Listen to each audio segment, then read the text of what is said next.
It's the first adjective or whatever they say about you and your receiver, yeah, that's not good. It's not good. Well, I mean, just look, you know what, how you get paid and how you get playing time and, how you're judged. It's not your blocking. The third and fourth receiver in the rotation, yeah, he may get on the field because he can block well. Yeah. Right. But the first two? Yeah, no. No. They want you to catch the football.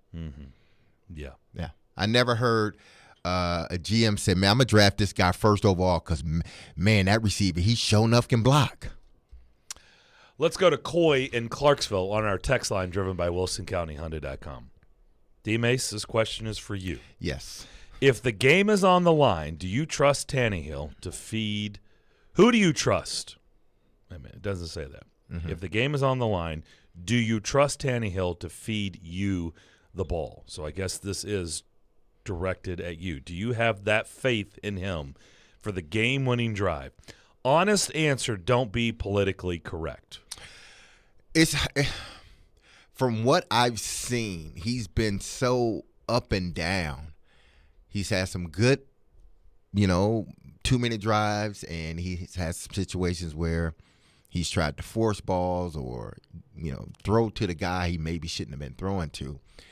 And if that is my assessment, then no, I don't. And I've been in a huddle with a lot of quarterbacks, and sometimes there have been a few that when it comes down to 2 minutes, you just like, man, you just make sure you do your job because you're going to have to help them out. And there's been some quarterbacks that I play with that you just don't worry about it. You get in the huddle and you like, come on, let's go.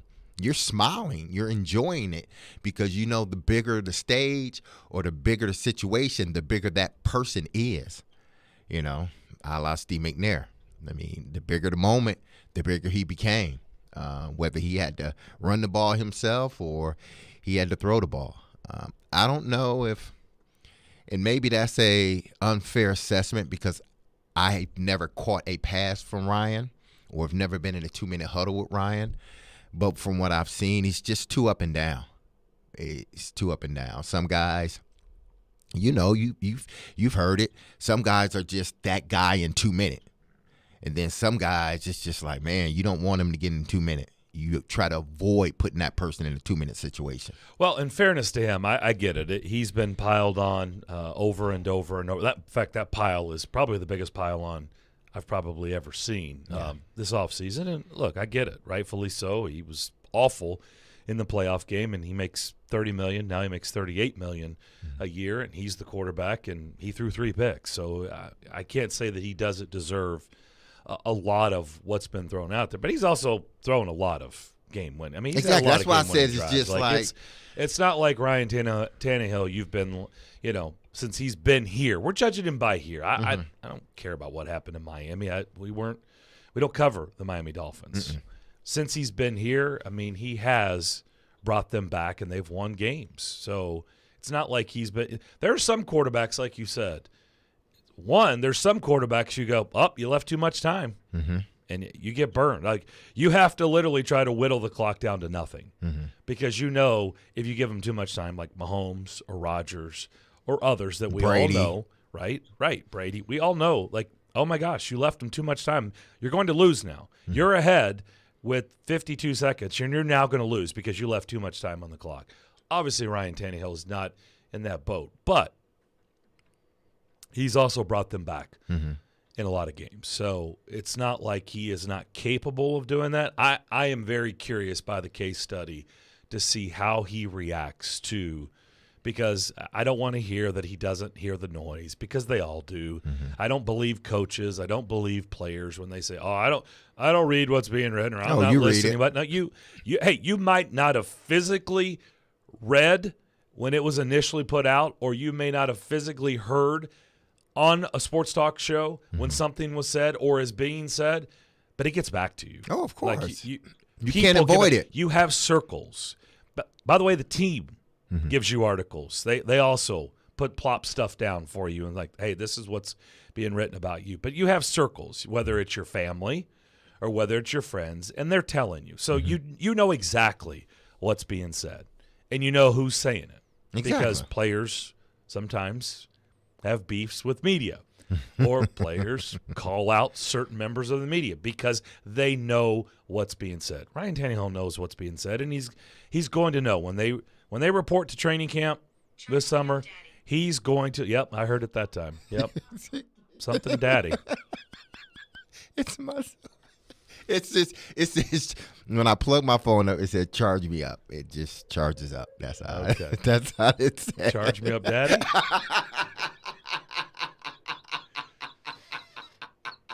Is that you in third person? Do you call yourself daddy? Elijah's cracking up over there. Yeah, he's going to use that as the drop every time. If you could start texting us, if you want it to be specifically to D-Mace, call him daddy. This one's for daddy. Bobby Trees and not daddy. Twice in one segment. I am so sorry, my people. I'm so sorry. Quickly, because we're going to go to KC on the other side. Joe, on our text line driven by WilsonCountyHyundai.com. Speaking of blocking, D-Mace, who was the person that you hit the hardest while blocking? I don't know. I tried not to hit nobody. What people got to understand is this. Well, back then it was blindside. You could hit a person blindside. Right. Different game. And I never wanted to do that. All hit those a person. blocks you saw when you were playing are all penalties today. Exactly. They're penalties. Every last one of them are penalties and fines. So I never wanted to really block somebody blindside because those things come back on you. Back then, they remembered it. And they came back at you. Not just that person, but the safety and the other corner and the linebacker. They all were looking for you when you came across the middle. Now you can hit somebody and you can go across the middle, he still can't touch you. So I've had a lot of good blocks, but I can't remember that I had a devastating block because a lot of those, man, you end up hurting yourself too. Yeah. You just do. And I'm like, man, listen, they brought me in to catch passes. Yeah. I will Not block. to blow somebody up. Yeah, I will block every time. But me blocking and getting hurt, what does that do for me trying to blow somebody up, getting hurt, and then end up getting hurt? Now I'm out. Yeah. Let's talk to Soren Petro in Kansas City on the other side. What does this mean for the Chiefs moving forward? Did they know this was coming? He does afternoon drive there in Kansas City. We'll do that next here on the DDC, ESPN 102.5 The Game. A show that doesn't pull any punches. And they win a playoff game and they get to the divisional round and he doesn't give up a sack the rest of the year. I don't give two poops. I'm done. And has an opinion on everything. That ref crew that was just terrible. Threw flags on almost every possession. Jared Stillman hosts Stillman and Company. Tough guy. He's a really tough guy. Weekday afternoons from 2 to 6. Delivered by TriStar Moving on Nashville's best sports talk. ESPN 102.5 The Game and the Game Nashville app. It's Markdown Madness at Electronic Express. Bring the tournament to your living room with 4K TVs from Samsung, LG, Sony, Hisense, TCL, and more. We've also got huge savings in every department. Computers and gaming, smart home, housewares, mattresses, and more. Plus, save up to 40% on all appliances with up to 36 months free financing. Shop in-store or online with free express delivery on most items. Markdown Madness is going on now at Electronic Express. We make it happen. Hey y'all, it's Caroline Fenton, and I want to tell you about my friends over at 312 Pizza Company. 312 Pizza is my favorite place in town. It's family owned and operated, bringing you a slice of Chicago to Nashville.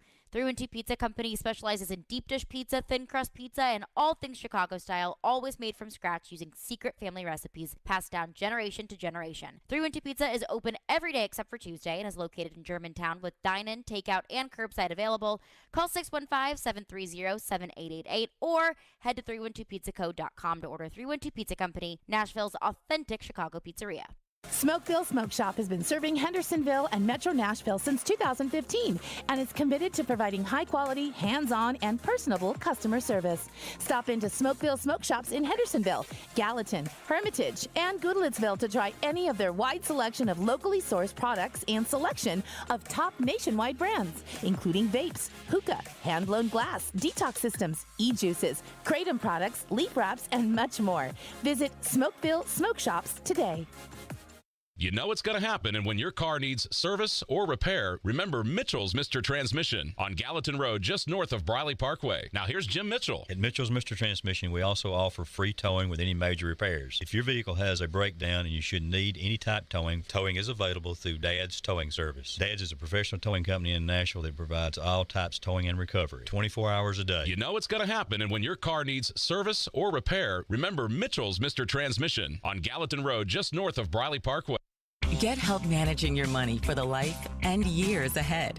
With Fidelity Income Planning, we'll look at what you've saved, what you'll need, and build a straightforward plan to generate income, even when you're not working.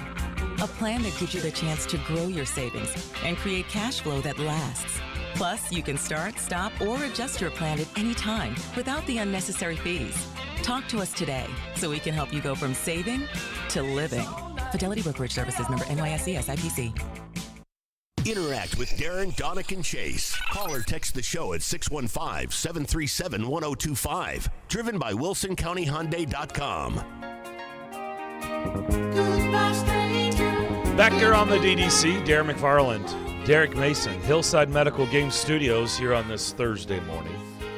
There was a big kaboom during our show yesterday.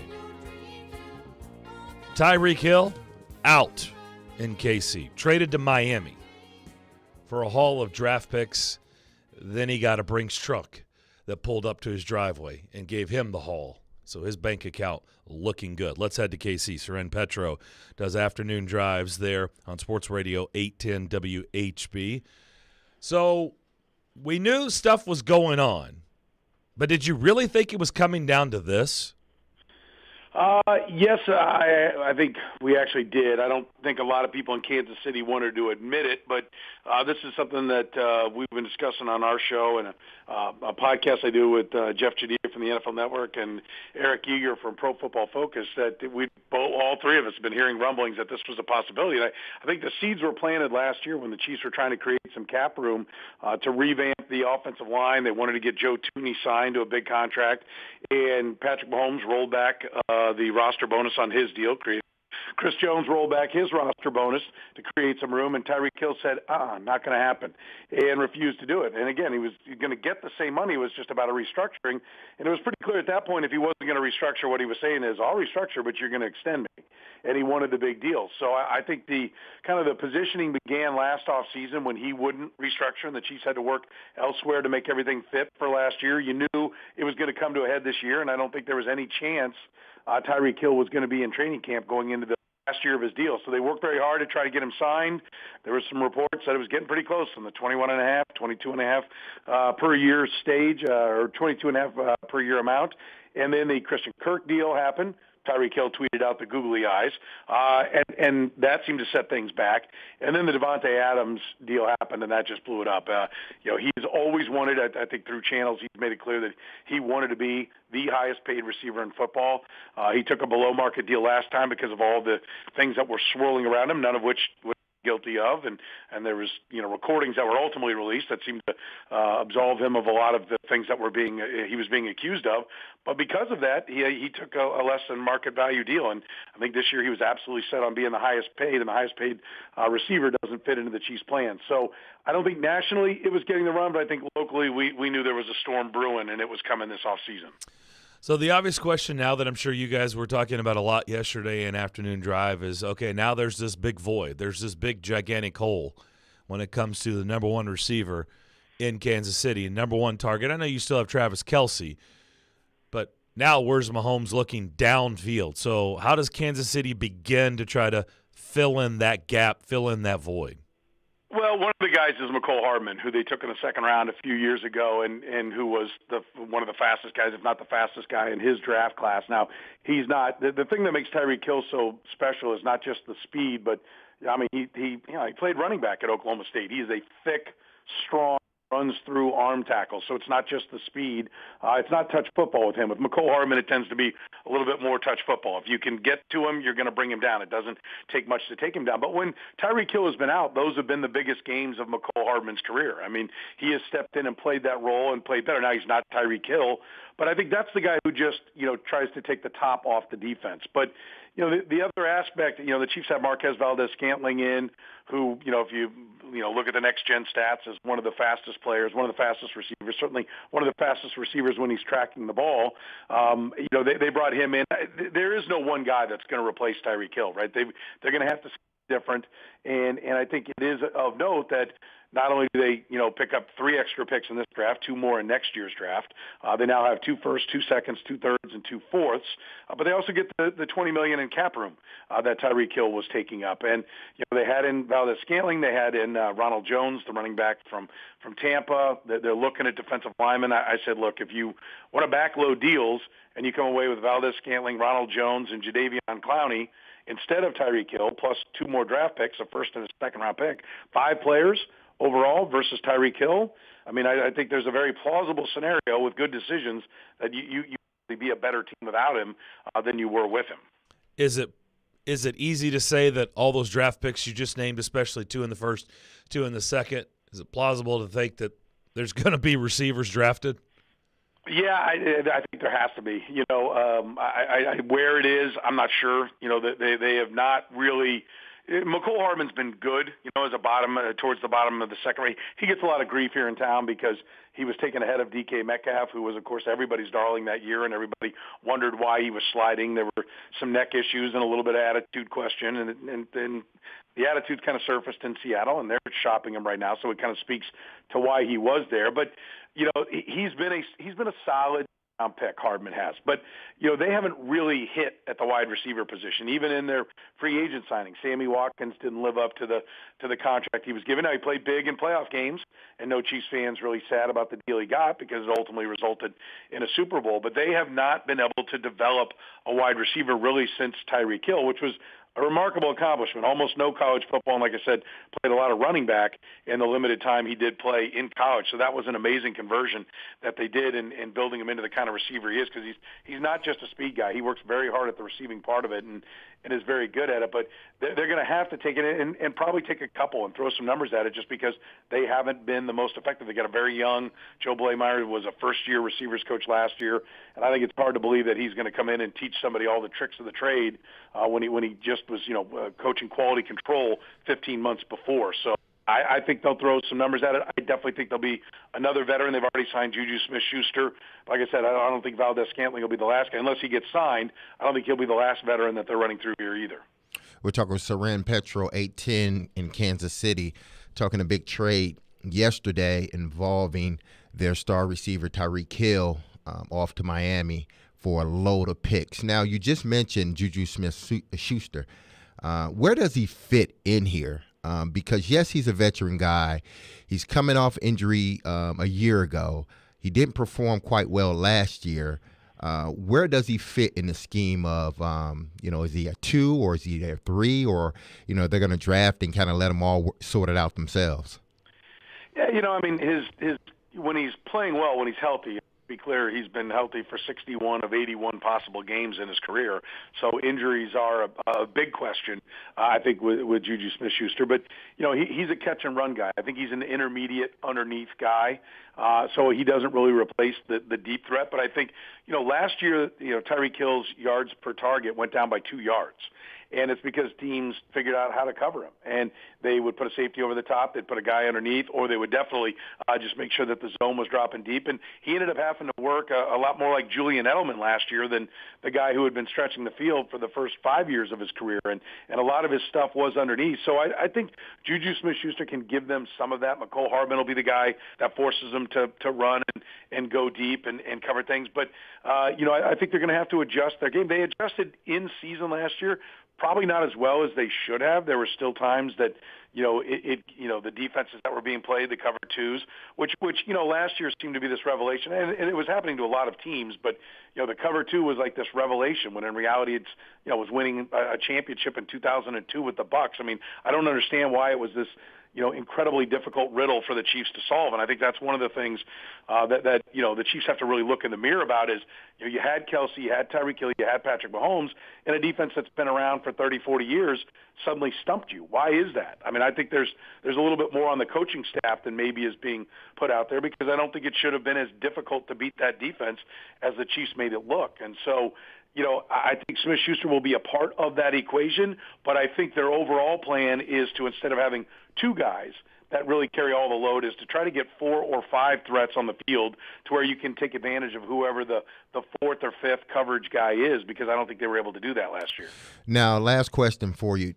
Will we see a change in Mahomes? Because if you look at it the last 3 years, and you mentioned teams started to figure out how to take away those deep passes. If you look at the last couple of years, his average per pass has went down. Do you see it going down even more this year because they don't have that guy that can stretch the field and open things up? Right, like an object in motion stays in motion. I mean, I think if you said, "Oh no, it's going to be bombs away," you'd be a fool. I mean, the returns are there. I don't think it's a coincidence. I think offenses jump forward and defenses get better. It seemed like the way 5,050 in his first year as a starter, it seemed like, oh, wow, this is the Wayne Gretzky of football. This guy's going to throw for 7,500 yards and 70 touchdowns one day because he's just a first-year starter. Look at what he's doing. And in reality, it was Andy Reid was ahead of the game on defensive coordinators. Mahomes is an incredibly talented player with the ability to make all the throws, not just the rocket arm, but also with touch. And they had a lot of great talent. And so it was, and their defense sucked, by the way. So they had to go up and down the field. So there was kind of this tease that made the offense, which was tremendous, appear better than it was. Then you start being able to stop people. The games are played differently. Defenses adjust, and here we sit. So I think that at some point, listen, he's not going to end up throwing for 1.5 yards per attempt in 5 years, right? At some point, that trend will reverse itself. There's a decent chance it will reverse itself, but not by 2 or 3 yards, right? I don't think it's going to be 2018 all over again. I think Andy Reid has got a really important offseason to revamp the offense, figure out the best way to put Patrick Mahomes in a good position. And I'll say this about Mahomes. Listen, he does have to mature. He's got to continue to get better as a quarterback. He's a very hard worker, but last year, and we talked about this a number of times on my show, the man had a baby, was getting married, and was building, by some people's accounts, 2 or 3 different houses, right? Like, I don't care who you are. You can be like, well, I got people to handle that. Yeah, we got to start over. We're revamping. We got to change order. We got this. Where are we going to have the honeymoon? Those are things that are wonderful things to do in your life. They are a pain in the ass. All of them. Time-consuming pain in the asses. And I think his personal life will settle down a little bit this year, and maybe that will make his world a little bit easier. We'll see what some of his relatives do on social media, but short of that, I think he's got a chance to have a calmer life. The Chiefs have a chance to go to work in an off season on what teams were doing to them, and I would expect him to have a very good season. I don't think this is the decline is going to continue forever, but I don't think that they bounce back to the 2018 level either. If your listeners start calling in or texting you guys or tweeting at you guys, get Julio Jones. Buyer beware. Just saying. Just buyer beware. We were warned. We had people on from Atlanta. Yep. We were warned. We didn't listen. We're like, it'll be different here. Don't worry about it. Buyer beware, Soren. You've been warned. Hey, listen, Chris Domino in Atlanta. Domino was one of them. Domino came on here. Is like, I know his thoughts. Do not on Julio Jones, buy Julio. Good riddance. See you later. And we're like, Chris, we love you, but yeah, we need him here. And yeah, I'm just telling you. Buyer beware. Good to know. Filed away. Thanks for the visit as always. Always my pleasure, guys. Thanks for having me. Soren Petro, afternoons, 8:10 WHB. Something hits you there at the end. We're going to discuss. D-Mace perked up. I can tell. He has thoughts. We're going to talk about houses and all kinds of other things. Distractions. We'll do that on the other side. DDC, ESPN, 102.5 The Game. Tune in every Wednesday at 4:30 p.m. for Nashville's own Jason Fitz with Jarrett Stillman and company. Fitz started his sports talk career right here on 102.5 The Game, and now he anchors shows for ESPN. Jason Fitz is brought to you by Blood Assurance. Give blood. Give local. Give life. Hey, Darren McFarland here, and I'm excited to tell you about my friends at Spring Hill Heating and Cooling. Spring is here. If your AC or heating unit is old and inefficient, then you need to take advantage of the Spring Hill Spring Special for a limited time only. Save up to $1,000 with Spring Hill Heating and Cooling. Get a York unit that lasts with a 10-year parts and labor warranty with up to 60 months no-interest financing on all York units. Restrictions do apply. Schedule now at springhillac.com. Spring Hill Heating and Cooling, a York certified comfort expert company. Hey, it's Chase McCabe, and when I'm out with my friends, my go-to is Screwball Peanut Butter Whiskey. It can be served as a drink or a shot, and it's always a hit with the crew. Screwball is the original and most awarded peanut butter whiskey in the world, made with real whiskey, peanuts, and peanut butter. You can learn more about them by visiting screwballwhiskey.com, and do like me when you're out and about, ask for it by name at your favorite bar. Enjoy responsibly. Copyright 2022 Screwball Spirits, LLC, San Diego, California. Whiskey with natural flavors, 35% alcohol by volume. Get help managing your money for the life and years ahead. With Fidelity Income Planning, we'll look at what you've saved, what you'll need, and build a straightforward plan to generate income, even when you're not working. A plan that gives you the chance to grow your savings and create cash flow that lasts. Plus, you can start, stop, or adjust your plan at any time without the unnecessary fees. Talk to us today so we can help you go from saving to living. Fidelity Brokerage Services, member NYSE SIPC. This week on RVER, sponsored by Progressive Insurance. Hey, Chief, we got a damaged RV on its way to the OR. Well, that sounds like a job for the new head of RV surgery. Wait, are you promoting me? Congrats, Martinez. Doctor, that RV's flatlining. Well, that sounds like a job for the new head of nursing. So you're just promoting everyone now? Yeah, kind of looks that way, doesn't it? When your RV really needs saving, Progressive has you covered. See if you could save with a leader in RV insurance. Progressive Casualty Insurance Company and affiliates, covered subject to policy terms. ESPN's Turon Davenport breaks down the Titans like no other. On the field chemistry, I don't think it's going to be a problem. It's just going to be a process. Catch TD Mondays at 11, Thursdays at 3, and Fridays at 8. Plus, the Talking with TD podcast drops every Wednesday. When you draft players, it's not just for one season, it's for a career. Nashville's best sports talk. ESPN. 102.5 The Game and the Game Nashville app. Hey Nashville, this is Penny Hardaway, University of Memphis coach. You're listening to Nashville's best sports talk, ESPN 102.5 The Game.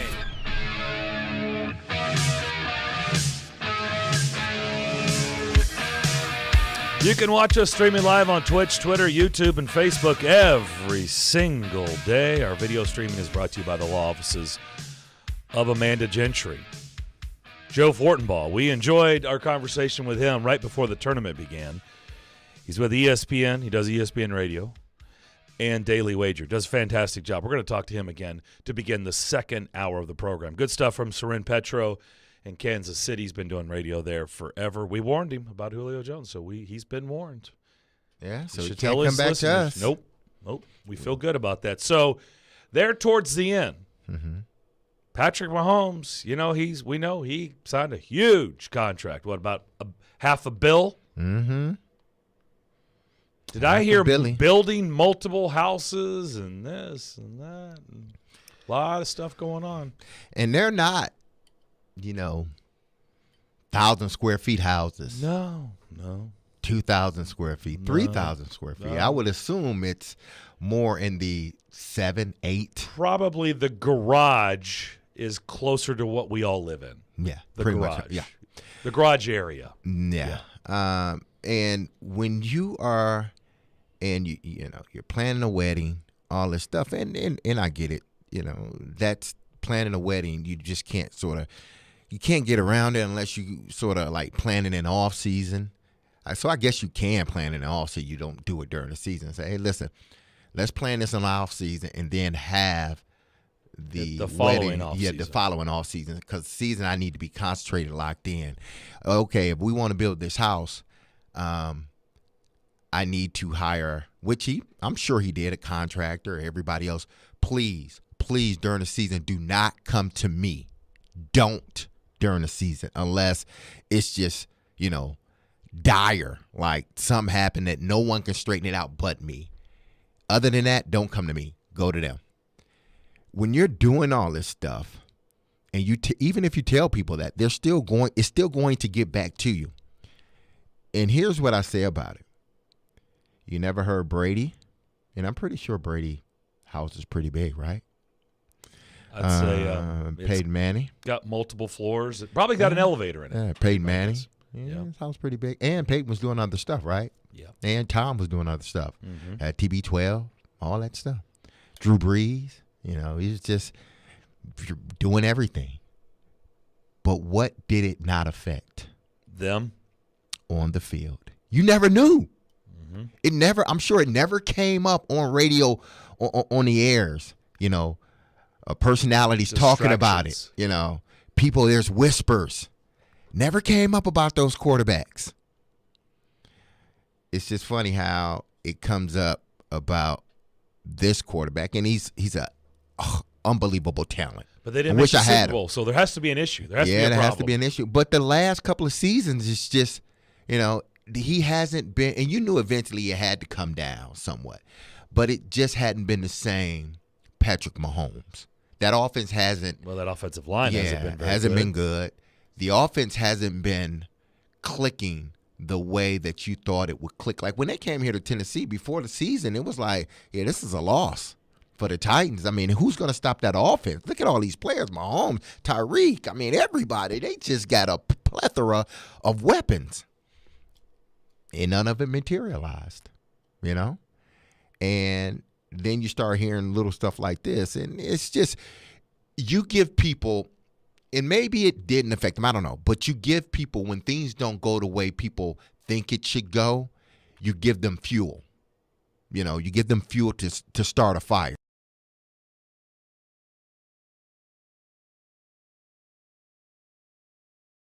You could have had all that stuff going on, but you never heard about it.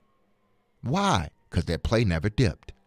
Nothing ever dipped when it came to that. That's why I bring up the commercial thing. It's only a problem when you're not great. Exactly. Absolutely. It's only a problem when things ain't going the way they used to go. Nobody ever talks about athletes doing commercials when they're fantastic, right? When they're elite.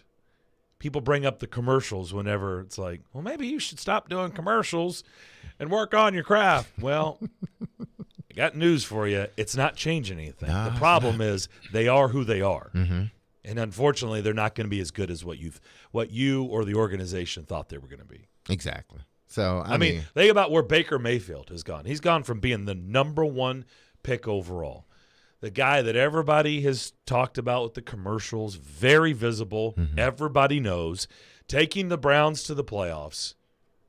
And the music, when it stops this offseason, when everybody has signed and everybody is at their roster they're going to be at in training camp, he may be just a backup.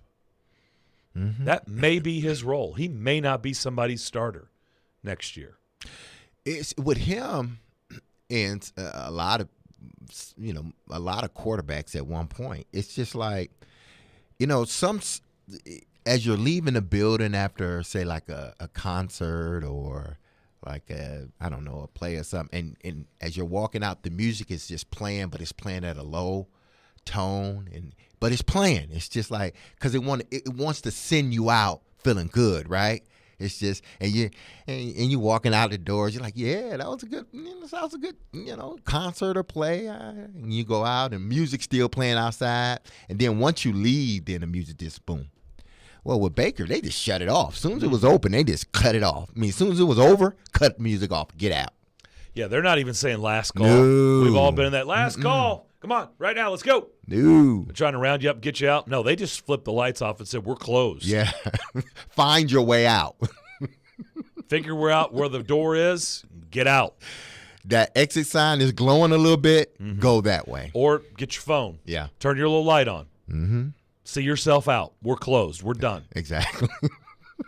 It's like the person you over their house, and they just go upstairs and go to sleep. Yeah. And cut off everything. See you. Yeah, they don't. Yeah. Just, thanks for coming over. Yeah. See you. Cut off everything. It's done. Yeah. No, hey, see you later. No, get out. Gotta go. Like I said, they're not going around going, last call. Take care of your bill. Last call. Let's go. We're closing. 5 minutes. 5 minutes till we're closed. No, not doing that. They just shut it off on Baker. No, they're just literally, it's going to go from the lights are on to the lights are off, and it's very quiet. It's like, we're closed. Get out. So it's that's the harsh reality of the league. Yeah. So when you when you perform at such a high level like Mahomes has been doing, and then all of a sudden things start to dip a little bit, or the offense isn't flowing as well, then people start picking stuff out. You know, oh, you're building 2 or 3 houses. Maybe you should concentrate on being a quarterback. Oh, you're getting married, prepare for a wedding. Oh, maybe you should be married to your playbook instead of, trying to get a marriage going. Maybe you should be married to your playbook. But that's what we talk about with, and we've said this for years and years and years, just so people understand. And I get it. And they still have to have expectations. They still have to have standards, because nobody's going to feel sorry for if you make, $10 million a year, $20 million a year, $25 million a year. Nobody feels sorry for you if you're in the year. NFL, NBA, NHL, No. MLB. Nobody feels sorry for you. You travel first class, you stay 5-star, everything is great. And you're Everything making is 6 perfect. figures. And you're making 7 I'm saying figures. 6, but 7 figures. Or 8. Or 8, 8 yes. figures. Nobody's going to feel sorry for you. No. But we do say, because you do have to shed a little bit of light on, they're still human beings. And Exactly. they're not robots. And I get it. They get paid a lot of money, and they've got to be, but they have distractions just like the rest of us. But they also have to work through that, because somebody that works at, I don't know, fill in the blank that's out there listening right now, they have expectations too in the workplace, but it's at a much, much, much, much lower level or bar, considering they may be behind the scenes in an office place, in a cubicle or whatever, or working from home, whatever the situation. The difference is you worked in front of millions.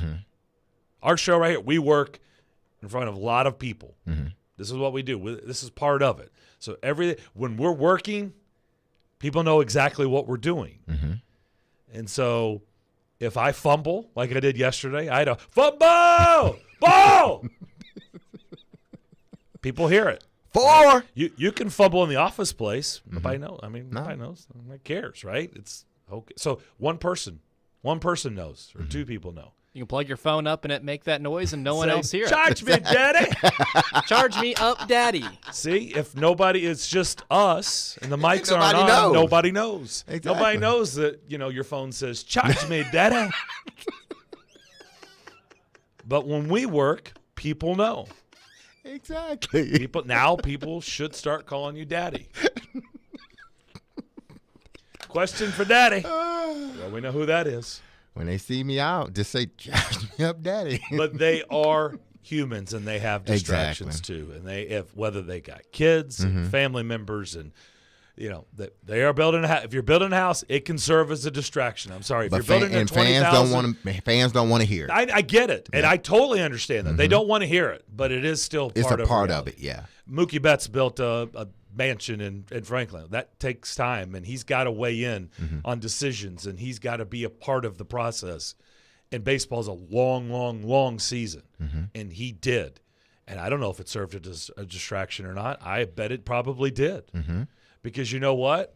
If you've ever built a house, it's naturally a distraction. Yeah, even if you don't want it to be. Smooth. Yeah. It never goes smoothly. There's always going to be hiccups and problems that you have to address as the homeowner. Whoever had a house built and everything went as planned perfectly, please call me. Because we want to know who you went through. Exactly.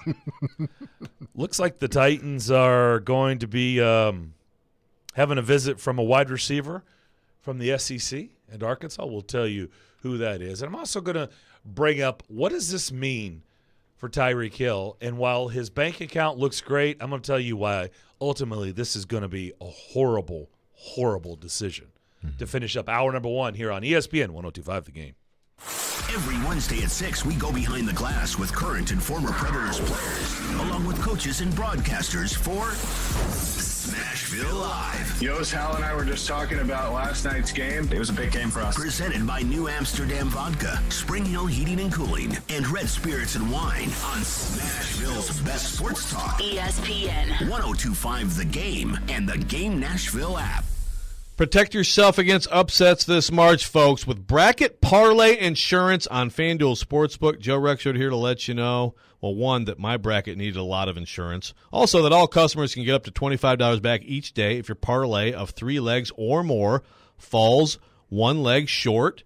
Possibly parlay tonight. I think I might like Michigan in the points against Villanova. Also like Hunter Dickinson to have a big night for Michigan. I would say if you're going money line, I would go Villanova. That's one of many intriguing games this weekend. And, of course, parlay is something you can do and have a lot of fun and turn a small bet into a big payday, something you definitely want to look into on the FanDuel Sportsbook. Plus, with cash out, the ball's in your court. You can close out your bet whenever you want before a game is over. If you're new to FanDuel, sign up promo code Joe102. Get that bracket going. Bet it all tournament long. Promo code Joe102 exclusively on the FanDuel Sportsbook app. And you must be 21 or older and present in Tennessee. If exactly one leg loses, refunds issued. Is now drawable site credit that expires in 7 days. NCAA tournament SBK wager required. Restrictions apply. See terms at sportsbook.fanduel.com. Gambling problem? Call the Tennessee Red Line 800-889-9789. From the Fox 17 News Code Red Weather Center. I'm Fox 17 News Code Red meteorologist Dan Guthrie.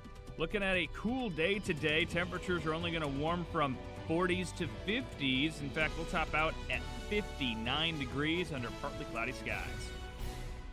This weather report brought to you by Hiller Plumbing, Heating, Cooling, and Electrical. Call the Happy Face Truck today.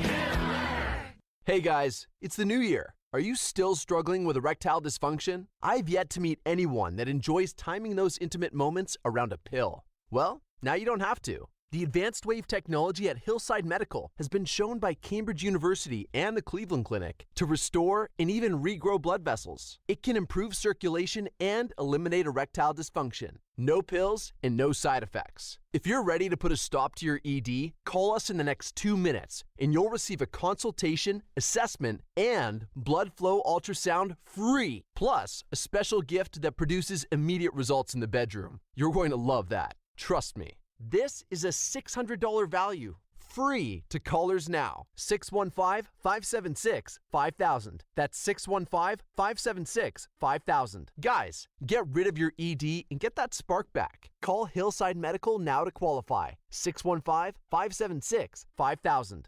Your home value is way up. You can use that money now to pay off credit cards or remodel your house, or both. Hey, Willie Donner for Loan Pronto. Loan Pronto can convert that home equity into cash as little as 2 weeks from now with no cost to you and zero hassle. Mike and Joan in Brentwood called Loan Pronto and they did a Loan Pronto zero cost cash out refi. They got a check for $100,000. They used $50,000 to pay off all of their credit cards and a car loan. Use the other $50K to upgrade their master bath and kitchen. They locked in a new APR in the twos and lowered their total monthly bills by hundreds of dollars. Hello? What are you waiting on? Call Loan Pronto now and convert your home value into cash. Put that money to good use. Do it now and you can even skip your next 2 house payments. Call 615-499-5780 or loanpronto.com. 615-499-5780 or lowpronto.com. Equal housing lender. NMLS 166-1781. Subject to lender approval. Not all loans apply.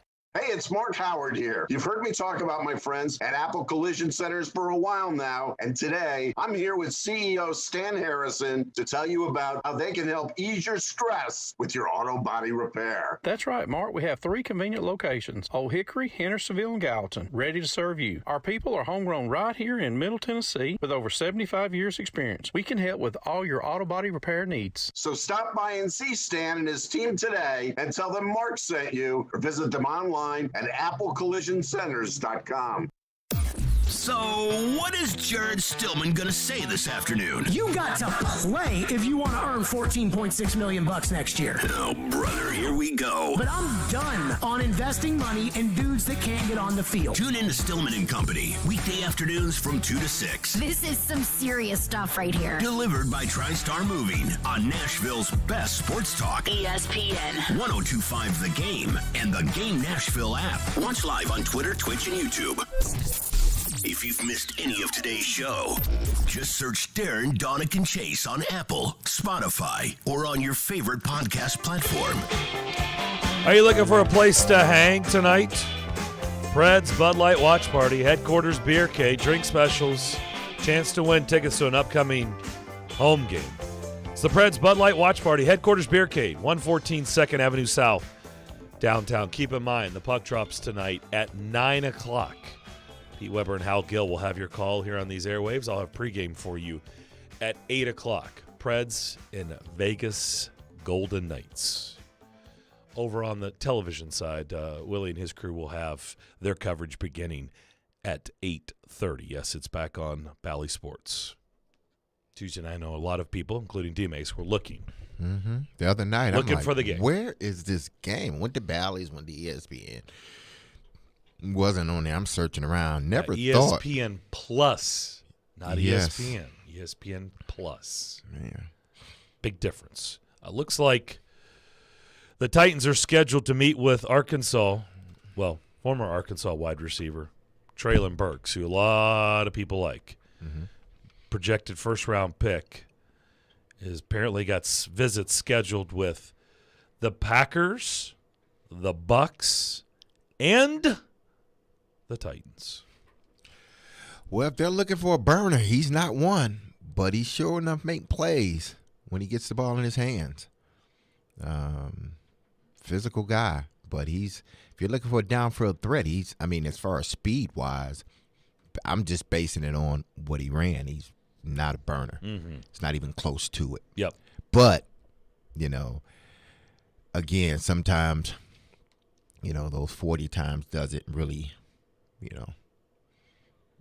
show how fast when you're on the field, guys tend to, run a little bit faster when there's a bunch of people around and somebody in another jersey is chasing you. Tend to run a little bit faster. Yeah, it's typically or it's harder how it to bring you down. I like A.J. Brown. Mm-hmm. He's not a burner, but man, try to get that big fella down. It's hard. So I'm going to tell you why this is bad for Tyreek Hill, because we have proof of this over and over and over again in sports. Now, I get it. Every athlete wants to get paid. Tom Brady wanted to get paid for a long, long time in Foxborough. He could have been paid a lot more. And he should have been. Okay? And he should have been. He deserved it. Just like Tyreek Hill deserves to be paid, like Devontae Adams. Mm-hmm. And, the Christian Kirk deal, again, is like, wow, okay. That's just a team in desperation. I know, right. You just got to – you don't look at that deal and say – it's going to be a bad deal. Exactly. But nonetheless, it happened. Guys think that, okay, so he got his money, so he should be very happy, right? He got his money, $72 million of it guaranteed, and what was it, $120 million deal? Yeah, and so his average is a little bit more than what Devontae got. That's great. On average. That's fantastic. But as we've seen over and over and over again, now what's the situation going to be like? He had arguably the game's best quarterback throwing to him. Mm-hmm. And now he goes to a place where the market is questioning what they have in their quarterback. Like a lot of markets. Because I'm not sure. Did I think Tua was going to be great? Tanking for Tua was worth it? Coming out of Alabama? Yeah, I did. But the more this goes along, the more I'm starting to think that injury, that home game against, Mississippi State, that maybe is just not going to – he's never going to be the same again. Or maybe I didn't have a good assessment. Maybe he never was as good as I thought he was going to be. But we had talked to the likes of Trent Dilfer and others who I trust their evaluations as former quarterbacks. Mm-hmm. They say this kid can make all the throws. He's fantastic. He can do everything. There's no way he's going to be able to produce like he did in Kansas City. We've seen this over and over and over again. And that's, like I said, on one hand, it's great that guys get paid. So you get paid. But when you go to a lesser situation, you're not going to be viewed the same. If your stats go down, down, down, you're not going to get viewed the same. You're not going to get talked about the same. And before you know it, at times, and I don't think this will ever be the case with Tyreek. I don't think it's going to be the case in Miami. But some guys go somewhere, it's like out of sight, out of mind. Mm-hmm. Like that does happen. This is going to be for him on the field, while bank account off the field, it was a great move. Oh, the best move for him. Okay, the best move for him. But on the field, it's not even going to be close. I'm just telling you. He's not going to be able to have the same stats or even close that he had in Kansas City with Mahomes. Agree or disagree? I agree. But I'm looking at this and, Tua played 13 games last year. So he missed 4 games from last year. He became the starter or whatnot. And I look at the receiving core because they're going to throw the ball. Jalen Waddle had 104 catches, but he only averaged 9.8 yards of reception. I mean, you're just a glorified running back. That's all you are when that happens. So you threat. There's no threat down the field whatsoever. And then their tight end had 73 catches. He averaged more yards than the actual wide receiver than Devontae Parker, 73. So I think Tyreek will get the targets because they have to target him. They have to. They brought him in here. They gave him all this money. You got to throw the ball to him. There's no excuse. Waddle was targeted 140 times. Then Tyreek has to be targeted that many times. Now, it may take some targets away from Waddle, but they can have Waddle do other things because he's so versatile. You put him in the backfield, sweeps, all this other stuff. What's going to suffer for Tyreek is those explosive plays. He's not going to have many explosive plays. Why? Because Tua hasn't proven that he can push the ball down the field. And this might not be, and I know Miami said they didn't want no part of him. You bring Baker Mayfield in. Competition. What did I tell you about Alex Smith a long time ago when they drafted Mahomes? Competition. He's going to have the best season he's ever had. You did. And what did he do? He had the best season of his career. And it parlayed into him having a starting job with Washington. Unfortunately, he gets hurt. But he was prepared. He put himself in a position to be a starting quarterback at another team. And it seems like he was going to have a really good career until the injury.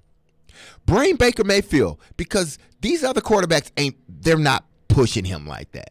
I don't know if Jacoby Brissett is still on that team. Oh, they have Teddy Bridgewater, don't they? He's not pushing Tua like that. And then he was a starter last year. Yeah, but still, he's a guy that you put in there until the other guy gets ready. And I like Teddy Bridgewater, but he's not a 17-game starter and expect to go to a Super Bowl or a playoff with him. They bring in Baker Mayfield. Either you get better or you get on the bench. Plain and simple. Now I have a guy that can push the ball down the field. Now we can do a little bit more of what we really want to do. I love Tua was a great college quarterback. Who else was a great college quarterback? Tim Tebow. He's better than Tim Tebow, but you've seen that he can't push the ball down the field. He just can't. He doesn't have the arm strength. No. In fact, I watched a lot of games. It was in college, too. He really couldn't push the ball down the field. No, he was like throwing one-hoppers to receivers last year. So, to me, you bring in a guy like Baker Mayfield, and it pushes Tua. I don't know why some of these franchises are scared to give your quarterback competition. I just don't understand it. Yep. I'm just giving you an early fantasy tip. Wherever you've been drafting Tyreek in the past, don't draft him. You need to wait a little bit longer. Give you another tip. Allen Robinson last year in Chicago was dreadful. You can draft Allen Robinson like you've always drafted Allen Robinson because now he's in L.A. with Stafford. He's going to be much better. Devin from Dover on our text line driven by WilsonCountyHoney.com says they don't care, Darren. All they care about is money. True. I mean, clearly. I get it. And like I said, off the field, he got paid, so it's a good thing. Mm-hmm. On the field, you just watch. His production will go down. We'll talk to Joe Fortenbaugh about the NCAA tournament. It gets cranked up again tonight. Maybe some good tips, some good bets from him next. ElectronicExpress.com. We make it happen. The racing, the big one, the camping. It's all just bigger at Talladega. And with a doubleheader on Saturday and the premiere of the next-gen cars on Sunday, it's just going to keep getting bigger and bigger and bigger. NASCAR's biggest and baddest track is back. The Talladega NASCAR Weekend, April 23rd through the 24th. Get your tickets now at TalladegaSuperspeedway.com.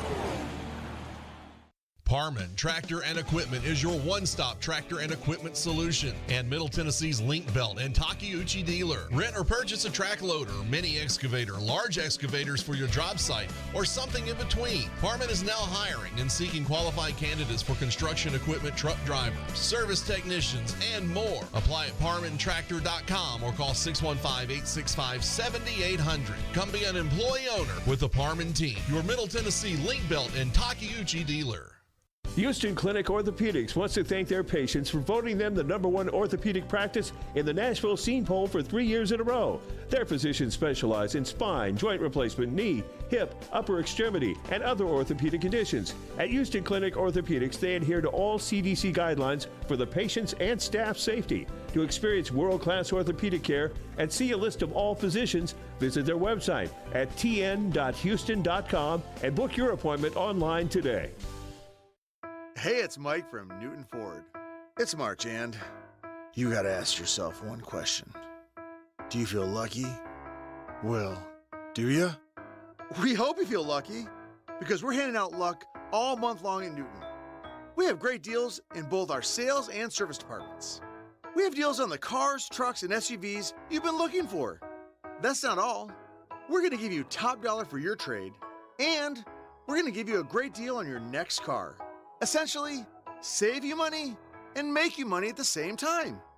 Thomas Jefferson once said, "I'm a great believer in luck, and I find the harder I work, the more of it I have."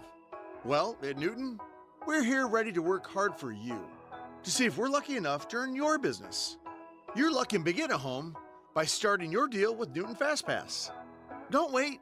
Find your luck at NewtonFordSouth.com. See website for details. No shame for the lame disclaim.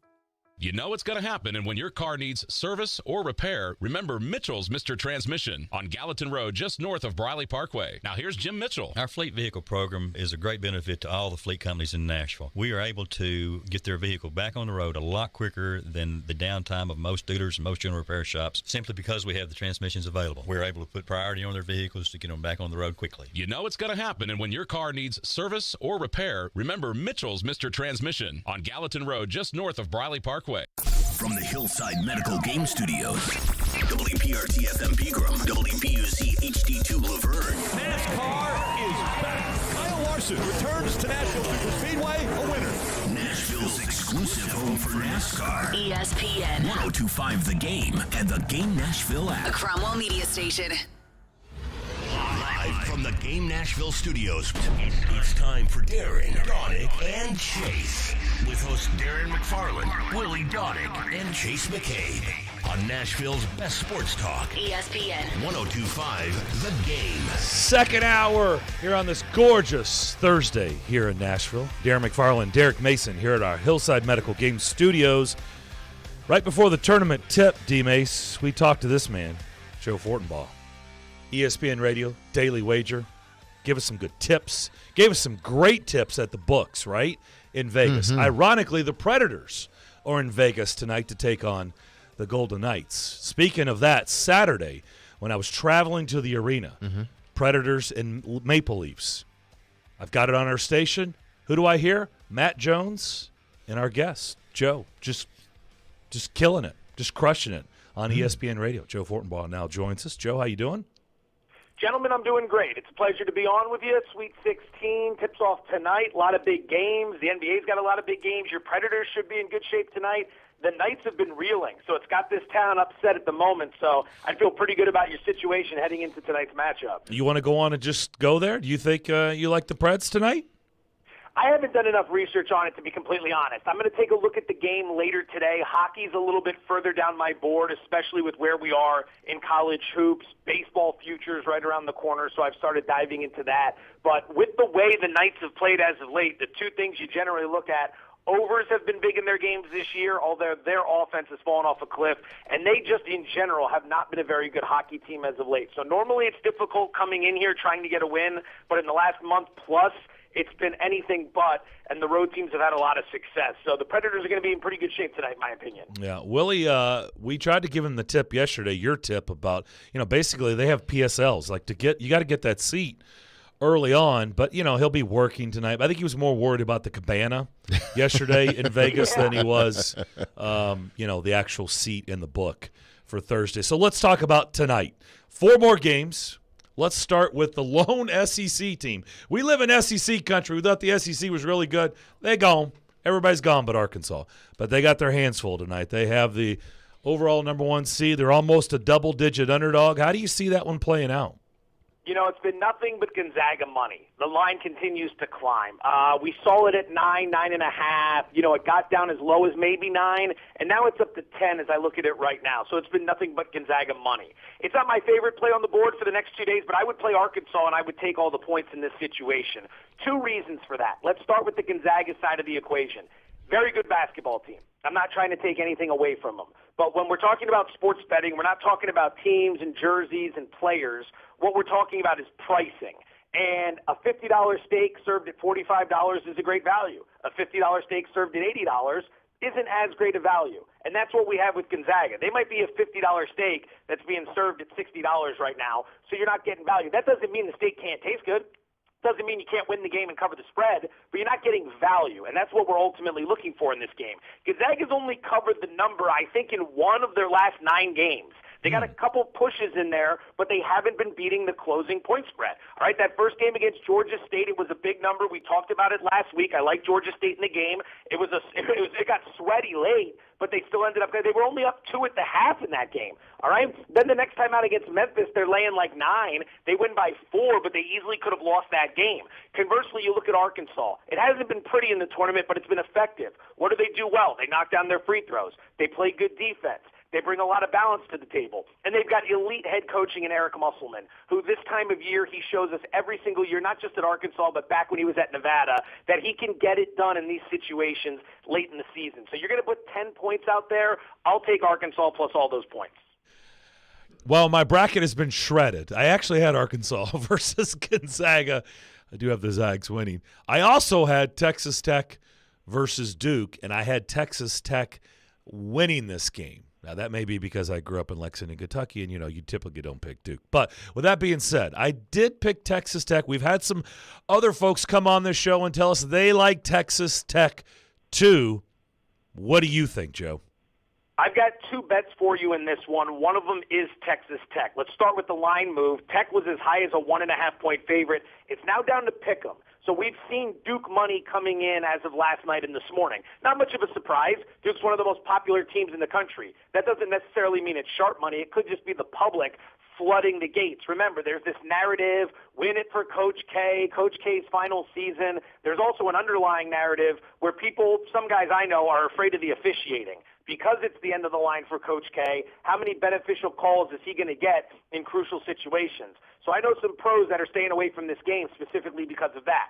Now, I would play Texas Tech and pick them for a couple reasons here. They bring the best defense to the table that Duke has seen all season long. Number 1 in defensive efficiency. They also play at a very slow, methodical tempo. If you look at that game against Notre Dame, oh, my God, that's the type of stuff that's erotica to me, that college basketball erotica, the way that game ended. Not only down the stretch did they completely lock Notre Dame down, forcing turnovers, blocking shots, not giving up anything, they knocked down all of their free throws. Nothing gets me more excited with college basketball this time of year than betting on a team that knocks down its free throws in crucial situations. Generally, they're not an elite free throw shooting team, but they got it done in crunch time last week. In addition, you look at Duke's defense, they've been very suspect as of late, and that's where Texas Tech struggles. Duke's given up 78 points per game over their last 6, so I'm not really thrilled with how they play defense. I think they're a little overvalued based on that win against Michigan State. People look at it and say 9-10-point win. They beat up on them. No, they didn't. All right, they were losing that game late. Izzo kept calling timeouts and drawing up turnovers. It was a pathetic display by the Spartans down the stretch. They really struggled to execute in the big spots there, and Duke benefited greatly from that. Second bet I would look at tonight, Paolo Banchero, the star player from Duke. I play under 15.5 points. Most people will think that's crazy. He's averaging 17 points per game on the season. But look at the total, the over-under for this game. It's 137 points. All right? If that stands, it's going to be the 4th lowest total in 37 Duke games this season. And when you look at those other 3 low totals that Duke played in, Banchero's only averaging 12 points per game in those matchups. Came against Virginia Tech and 2 against Virginia. When you play an elite defense that moves at a slow tempo, it limits the possessions, it limits the shots, it limits the scoring opportunities. And in those games this season, Banchero has not fared well. This is going to be another one of them tonight, in my opinion. I'd play under 15.5 points. We're talking with Joe Fortenbaugh, ESPN Daily Wager. Joe, you got to get off my Spartans, man, okay? Just leave them alone. They're already suffering right now. They dead and gone. They gone. Yes. I realized like a third of the way into that trash talk who I was talking to, and I was trying to figure out how to weave my way out of it in a polite way, and I realized I think I've gone too far on this one, teammate. My bad. No problem. Okay, looking at the Michigan had a big win last week versus UT. It was a big upset for them. They seem to be playing really good basketball, and I hate to say that about a Wolverine team, regardless of what sport it is, but they're playing really good basketball. How do you see this one going? So I'm going to play Nova here. Originally, I liked Michigan, and my first thought was pretty much what you're talking about. You know, Michigan flamed out of the Big Ten tournament. They struggled down the stretch, and then they've come into March, and they look like they've gotten it all figured out, right? They've won 2 big games. They take out a really good Tennessee team. They're cooking. 5 points is way too many. And then that's what gave me pause. I sat there and I said to myself, wait a minute. I'm thinking that. I'm sure the public's thinking that. This is going to be one of those rare public dog situations, in my opinion, where the public generally likes to back favorites and overs. I think they're going to be on the dog here. And then I watched the line, and it hasn't moved at all. And I kept thinking to myself, now, wait a minute. If Michigan's that good and they're playing that well, and this is going to be a lower-scoring game, 2 good defenses, 2 slow tempos, wouldn't the sharp guys want to take the 5 points with Michigan? And the line hasn't budged. And that's telling me something. That's a big red flag. That's what's put me on Villanova. I think Nova's a little bit underrated based on everything we've seen. No one's talking about them. They're a 2 seed. They're winning a lot of games. They're smacking the opposition around. They've been handling their business, and they're the number 1 free throw shooting team in the country, which tells me if this is a tight game late, not only do I have Jay Wright, one of the best head coaches in basketball, but I also have elite free throw shooting, meaning those fouls, I'm going to be getting points off of those late in the game, especially if they have the lead. So I find myself on Villanova. I think the line is highly suspicious, and the fact that it hasn't moved to Michigan tells me the pros don't see any value in the underdog Wolverines here. Now, the next one, the darlings of the tournament, St. Peter's. I don't know what the line is versus Purdue, but do you think they cover? They've been playing extremely well. They shoot well from the outside.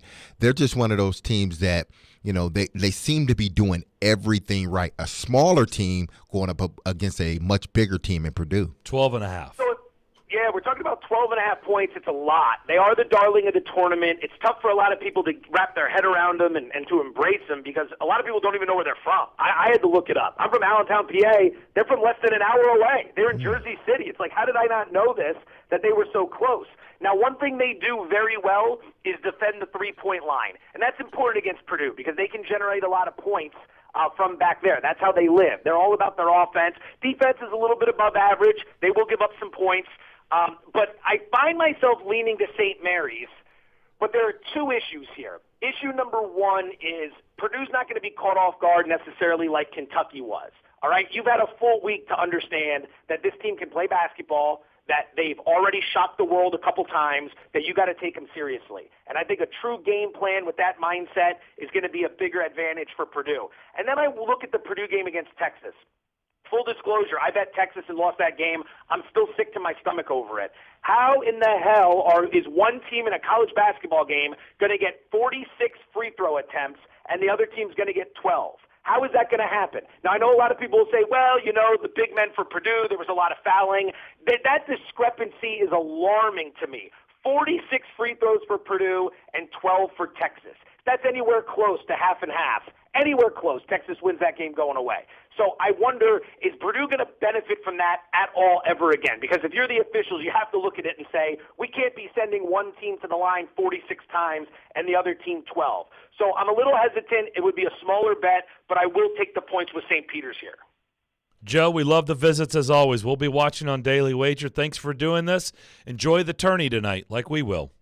Always a pleasure, boys. Thank you so much for inviting me onto your show. Thanks to all the listeners for checking it out. Good luck this weekend. Hopefully we can do it again soon. Same to you. Look forward to that. Joe Fortenbaugh does a great job, ESPN's sport betting analyst, and you can check out their show, Daily Wager. He's really, really good, and we really enjoy him.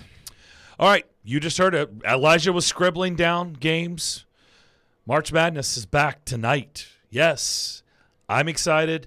I know you're excited. And you know what? There's some great matchups. We just went through it. I'm also excited about Wager because you've heard me talking about them for weeks. I know, and a lot of you listeners have jumped on board, and a lot of you have been sending wagers my way, and you've also been accepting my wagers, like at TN Boss 23. Yep, already sent me a wager on Arizona versus Houston, and I've accepted it. Looking at the other matchups, Duke versus Texas Tech, Villanova, Michigan, Gonzaga, Arkansas, all those games we were just talking about with Joe. It's going to be a fun night. For those who haven't heard, I've been using this new app, Wager, a new social sports betting app that's based right here in Nashville. That's important, and it lets you bet with friends, coworkers, and other people here in the state of Tennessee instead of betting against the book that's incentivized to see you lose. You can also smack talk on the app, follow friends, see what other people are wagering on. You don't have to chase anyone down for their money. It's totally different than every other app out there. I'm sending out and accepting wagers every single day. I've already put some out this morning. So if you're over 21 years of age, download the app in your phone's browser at wager.me/DMAC. That's wager, WAGR.me/DMAC, DMAC. Once you're in, join the 102.5 The Game crew, and let's see if you can take some money from me. But good luck with that. I'm on a roll. It's all, as always, you got to be 21 years of age or older to play. If you have a gambling problem, please call 1-800-889-9789. Sometimes their glass is half full. That was unbelievable. It was the best NFL draft they've ever had. Sometimes glass half empty. What are we getting ourselves into here? Tough game. And sometimes it's all about the numbers. One win, and they've gone on this streak, and now they're at 500. Hang out with Darren, Donick, and Chase from 10 to 2 during your workday. Presented by Curacion CBD on Nashville's best sports talk. ESPN 102.5 The Game and the Game Nashville app. Watch live on Twitter, Twitch, and YouTube. The 2022 Major League Soccer season is officially here, and Nashville SC's new home, Geodis Park, is nearly complete. Don't miss Nashville SC's home opener May 1st. Secure your season tickets now. Come on and grab a seat at NashvilleSC.com/22ticks. It's the official Bud Light Preds watch party as your Nashville Predators take on the Vegas Golden Knights this Thursday. Puck drops at 9 p.m., but the party starts at 8:30 with all kinds of specials. See you at headquarters, Beercade, downtown Nashville on 2nd Avenue. Go Preds! To understand what makes Genesis Diamonds so different than other jewelry stores, you have to go back over 40 years to the diamond cutting capital of Tel Aviv, Israel. That's where Genesis owner Boaz Ramon grew up, in the center of the diamond universe. His connections with the best diamond cutters allowed him special access, giving rise to a thriving wholesale business here in the United States. Then, after a few years, this wholesaler changed the game and started selling these precious diamonds direct to the public at the same prices he had sold to the jewelry stores. The no middleman concept became an instant success. Today, Genesis Diamonds provides that extraordinary value to people right here in Middle Tennessee, leading the industry with the highest quality diamonds that still come straight from the best cutters, offered at the guaranteed best price of any jewelry store in America. Genesis Diamonds, a truly revolutionary concept with a unique history rooted in quality, committed to excellence, and always focused on value. Genesis Diamonds and luxury pre-owned Rolexes, Green Hills, and Cool Springs. This is Chef John from Kitchen Notes at the Omni Nashville. Invite you to come join us for breakfast and lunch. We are offering some exciting new menu items. For breakfast, we have a smoked prime rib hash. Comes with a sunny side up egg, hominy, caramelized onions. It's a great start to your day. We are featuring a sourdough pancake made with a sourdough bread starter. It's a fun spin on the classic buttermilk pancake. As always, Kitchen Notes is serving biscuits all day. Come join us and create a memorable experience here at the Omni Hotel. Food is all about memories for us. We'd like you to start a new memory here at Kitchen Notes in the Omni Hotel. Breakfast at Kitchen Notes in the Omni Nashville Hotel. This is Colton Sissons, and this is Smashville. Feeds now Sissons coming onto the left circle, and Colton Sissons puts it in the net. This is the flagship of the Nashville Predators radio network. ESPN 102.5 The Game. Interact with Darren, Donick, and Chase. Call or text the show at 615-737-1025. Driven by WilsonCountyHyundai.com.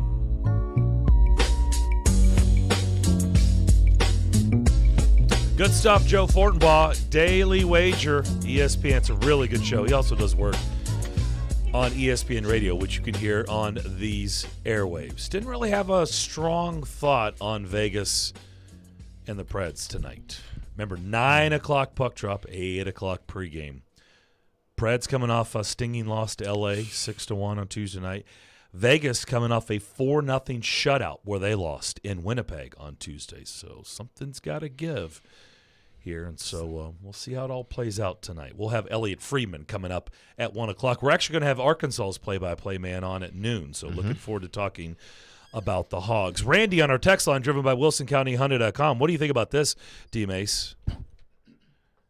He said he started thinking back about, when you first joined the show and when we were trying to come up with a name.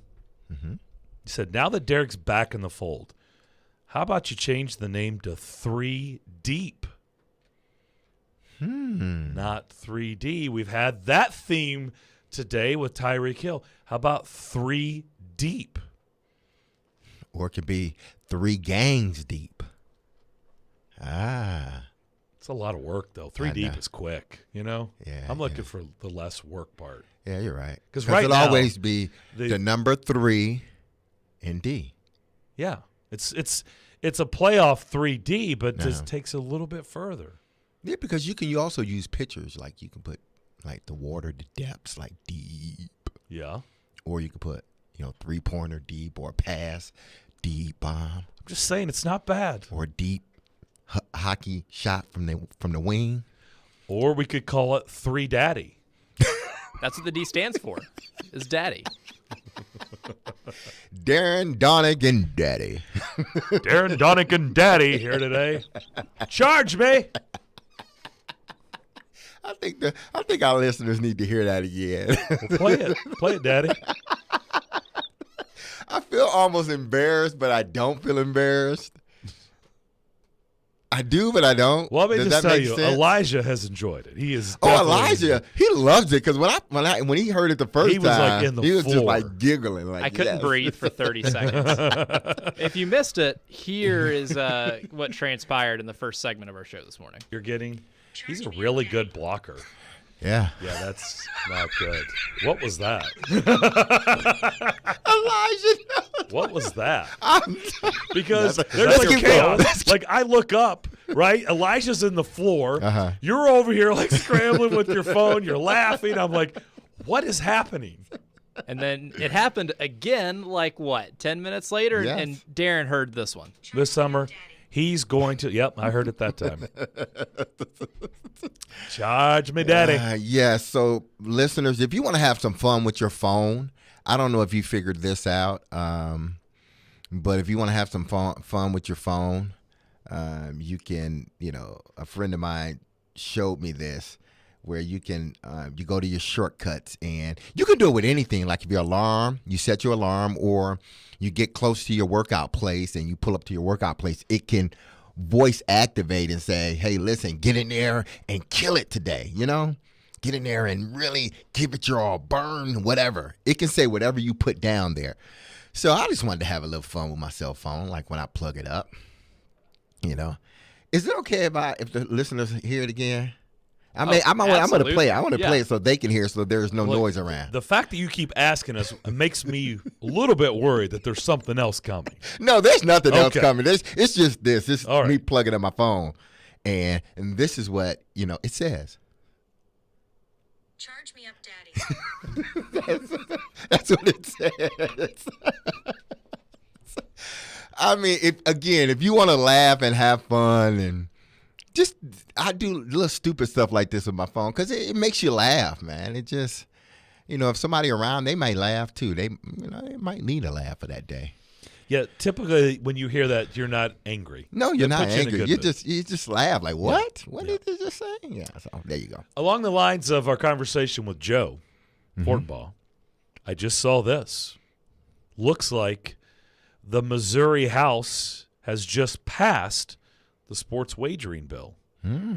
So now it moves to the Senate. So I guess Missouri getting close to this getting passed. Before you know it, look, it's going to be everywhere. Nah, I tell you one state it might not be ever in. What's that? And that is one state of Utah.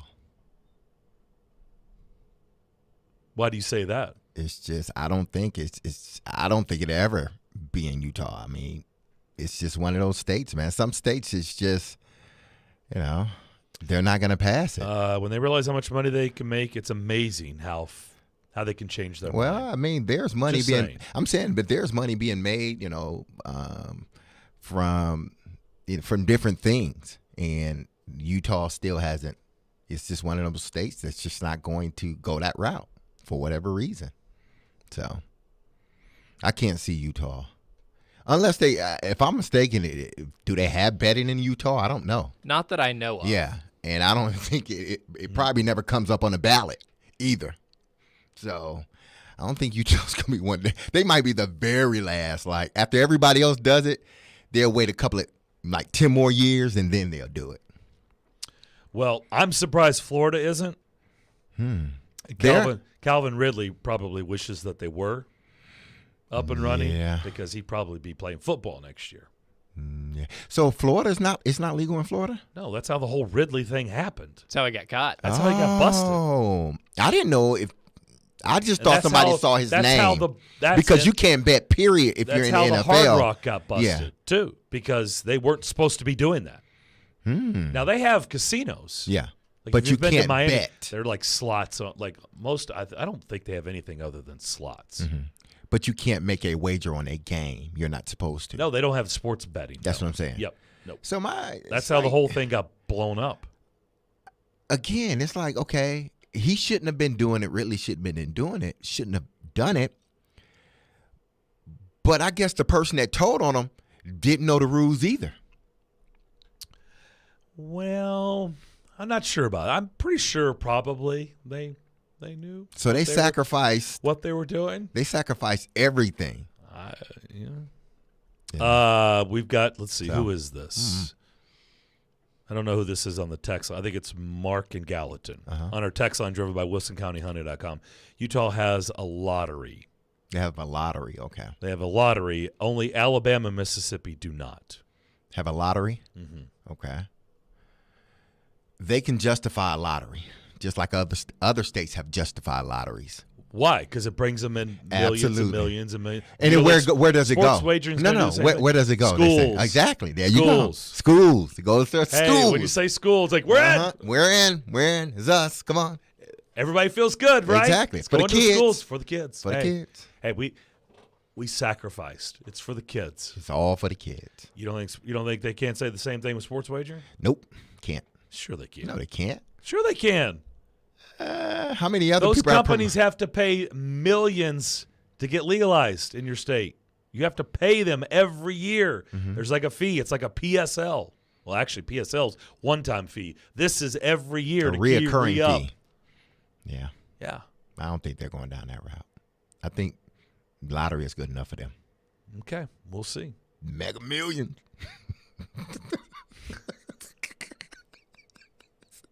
I'm playing today. Charge me up, Daddy.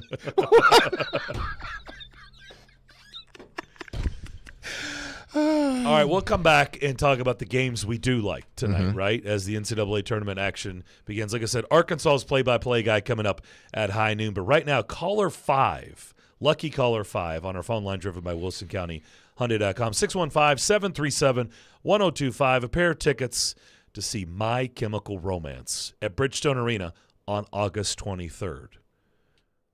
What game do you like? You'll be thinking about that. I know which one I'm going to say. I know which one I like, too. All right, we'll do that next year on the DDC. ESPN 102.5 The Game. Charge me up, Daddy. Inside knowledge on the Titans. Todd Downey's got his notepad out right now, just writing things down. Inside knowledge on the Predators. They can go right into the forecheck, and boom, you get a beautiful goal from Colton Sissons. And then there's a team in Knoxville. How excited should Tennessee fans be by what they've seen from Josh Heupel in year one? Wake up and hang out with Robby and Rexrode. Weekday mornings from 6 to 10. Brought to you by Little Guys Movers on Nashville's best sports talk. ESPN 102.5 The Game and The Game Nashville Nashville app. Watch live on Twitter, Twitch, and YouTube.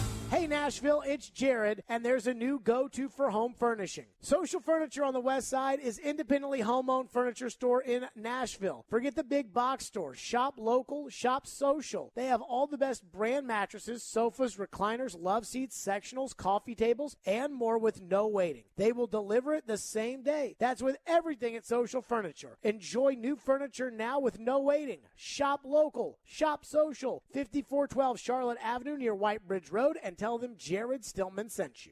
Hey, it's Jared from my official sportsbook app, the FanDuel Sportsbook app. Protect yourself against upsets this March with bracket parlay insurance on the FanDuel Sportsbook. Right now, all customers can get $25 back each day if your parlay of 3 legs or more falls 1 leg short. So for me, I'd have to look at the teams that are in there and say, okay, where are 3 games that I feel like I can nail them pretty easy? That's the way you should go. Parlays are great because you can turn a small bet into a big payday. And with cash out, the ball's in your court, so you can close out your bet whenever you want before the game is over. If you're new to FanDuel, sign up with the promo code JGM, and then you get the bracket all tournament long. I am not making any predictions in these brackets because I have been so bad for you guys the last 2 weeks. 21 and older and present in Tennessee. If exactly 1 leg loses, refund issues non-withdrawable site credit that expires in 7 days. NCAA tournament SBK wager required. Restrictions apply. See terms at sportsbook.fanduel.com. Gambling problem? Call the Tennessee Red Line. 1-800-889-9789. Music City. Start a profitable new chapter of your life and be your own boss with your very own Little Guys Movers franchise. In fact, no matter where you are, from Green Hills to the Gulch to down in Franklin, if you can hear my voice, there's an affordable, profitable Little Guys franchise opportunity nearby. Use your existing 401k to invest in yourself. Financing options are available. Join a team with 30 plus years of growth and good times. Learn more at littleguysfranchise.com. That's littleguysfranchise.com. And then make that call. ESPN's Teron Davenport breaks down the Titans like no other. On the field chemistry, I don't think it's going to be a problem. It's just going to be a process. Catch TD Mondays at 11, Thursdays at 3, and Fridays at 8. Plus, the Talking with TD podcast drops every Wednesday. When you draft players, it's not just for one season, it's for a career. Nashville's best sports talk. ESPN. 102.5 The Game and the Game Nashville app. Hey Nashville, I'm Gary Smith, head coach of Nashville SC. You're listening to Nashville's best sports talk, ESPN 102.5 The Game.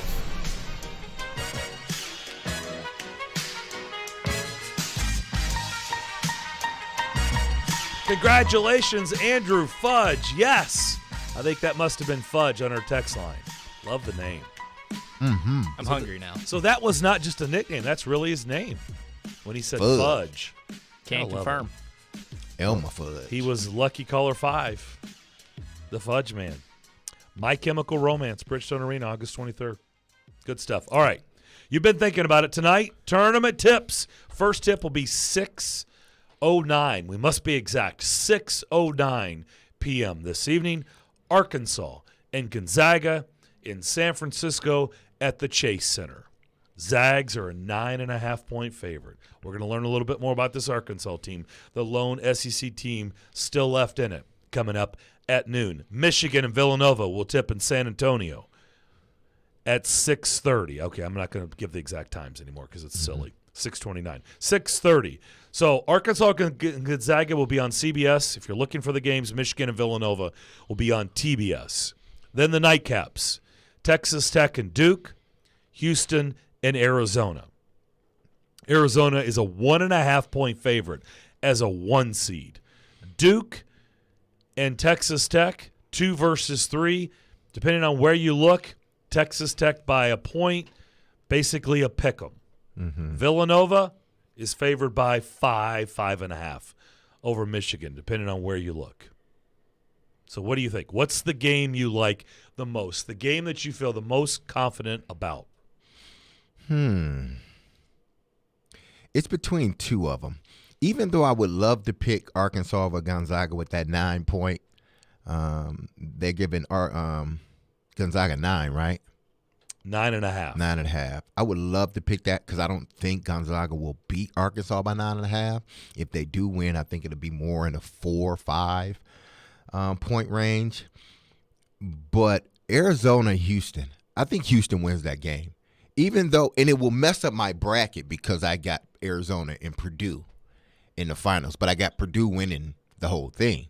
I think Houston wins that game, and I think You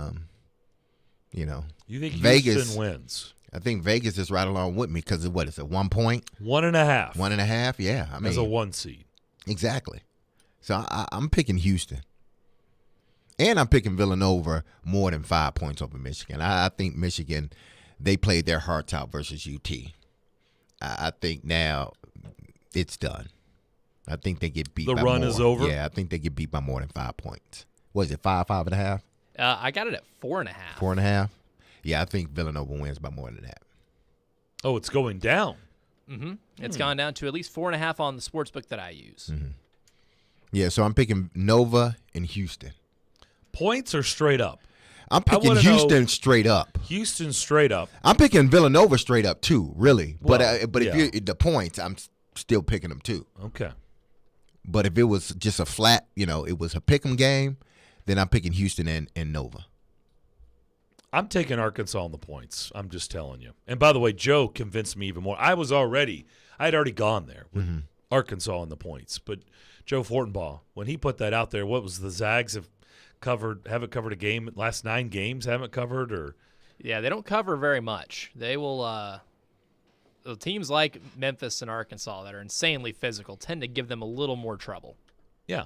Yeah, if you get up and guard them, they struggle a bit. And Musselman has been very good, as I've stated.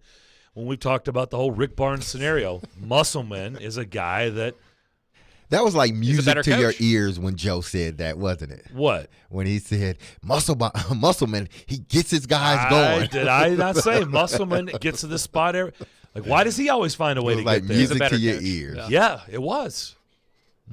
I mean, who was Houston's coach? Kelvin Sampson. Right. Fantastic. Is he fantastic coach when? Also tournament time. All the time, but even more important, in the tournament. Yeah. Why do his teams always get on a run? Why are they able to get on the run and go deep? Why is that? That's the part that I don't understand. Like, nobody's disputing Rick Barnes as a coach. Nobody's disputing him. Like, forget all the recruiting stuff. Like, he gets players. We all know that. Nobody's disputing whether he can coach or not. He's been doing it at a high level for a long time.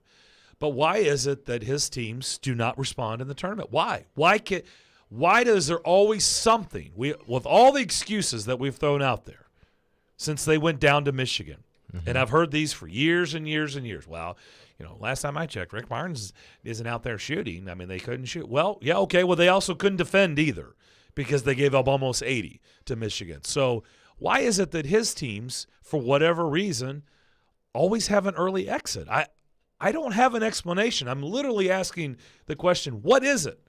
Nobody disputes that he can coach. He has very successful regular seasons over and over and over again. But yet, there's never a deep run in the tournament. One time, Final Four, one time at Texas, which was 20 years ago. And he's been to, 2 Elite Eights, I think? 1 Final Four, and that's it. 1 Sweet 16 run at Tennessee.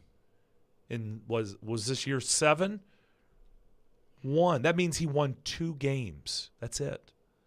I'm literally asking the question. I don't get it. I don't understand why but these other coaches, they win, they find a way to win 2 or 3 games in the tournament every single year. It's not like I'm comparing him to guys that are winning national championships year after year.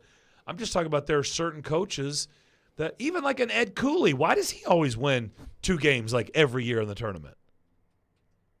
Why do his teams always find a way? And why does it not happen for Rick Barnes? I don't get it. Is this the first time Providence has made it to the Sweet 16 in a hot minute, though, hasn't it? With Ed Cooley, I think this is his first trip.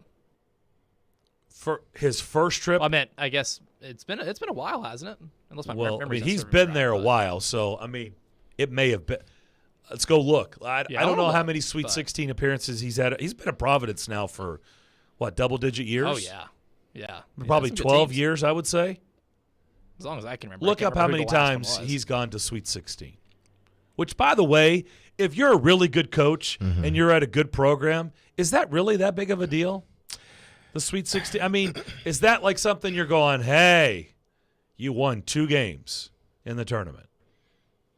I think it still is a big deal, considering, once you get into March, anything can happen, and we've seen it year after year after year where lower seed teams end up beating the higher seed. So getting yourself into the Sweet 16, it still means something because,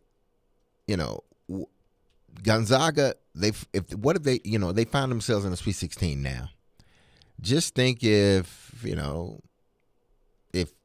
Arkansas loses to Vermont or loses to New Mexico State, then they find themselves playing a 13 seed, So getting to that Sweet 16 does still mean something because somebody might have knocked off a higher seed that could have potentially played you, and it makes your road, to the Elite Eight or the Final Four a little bit easier.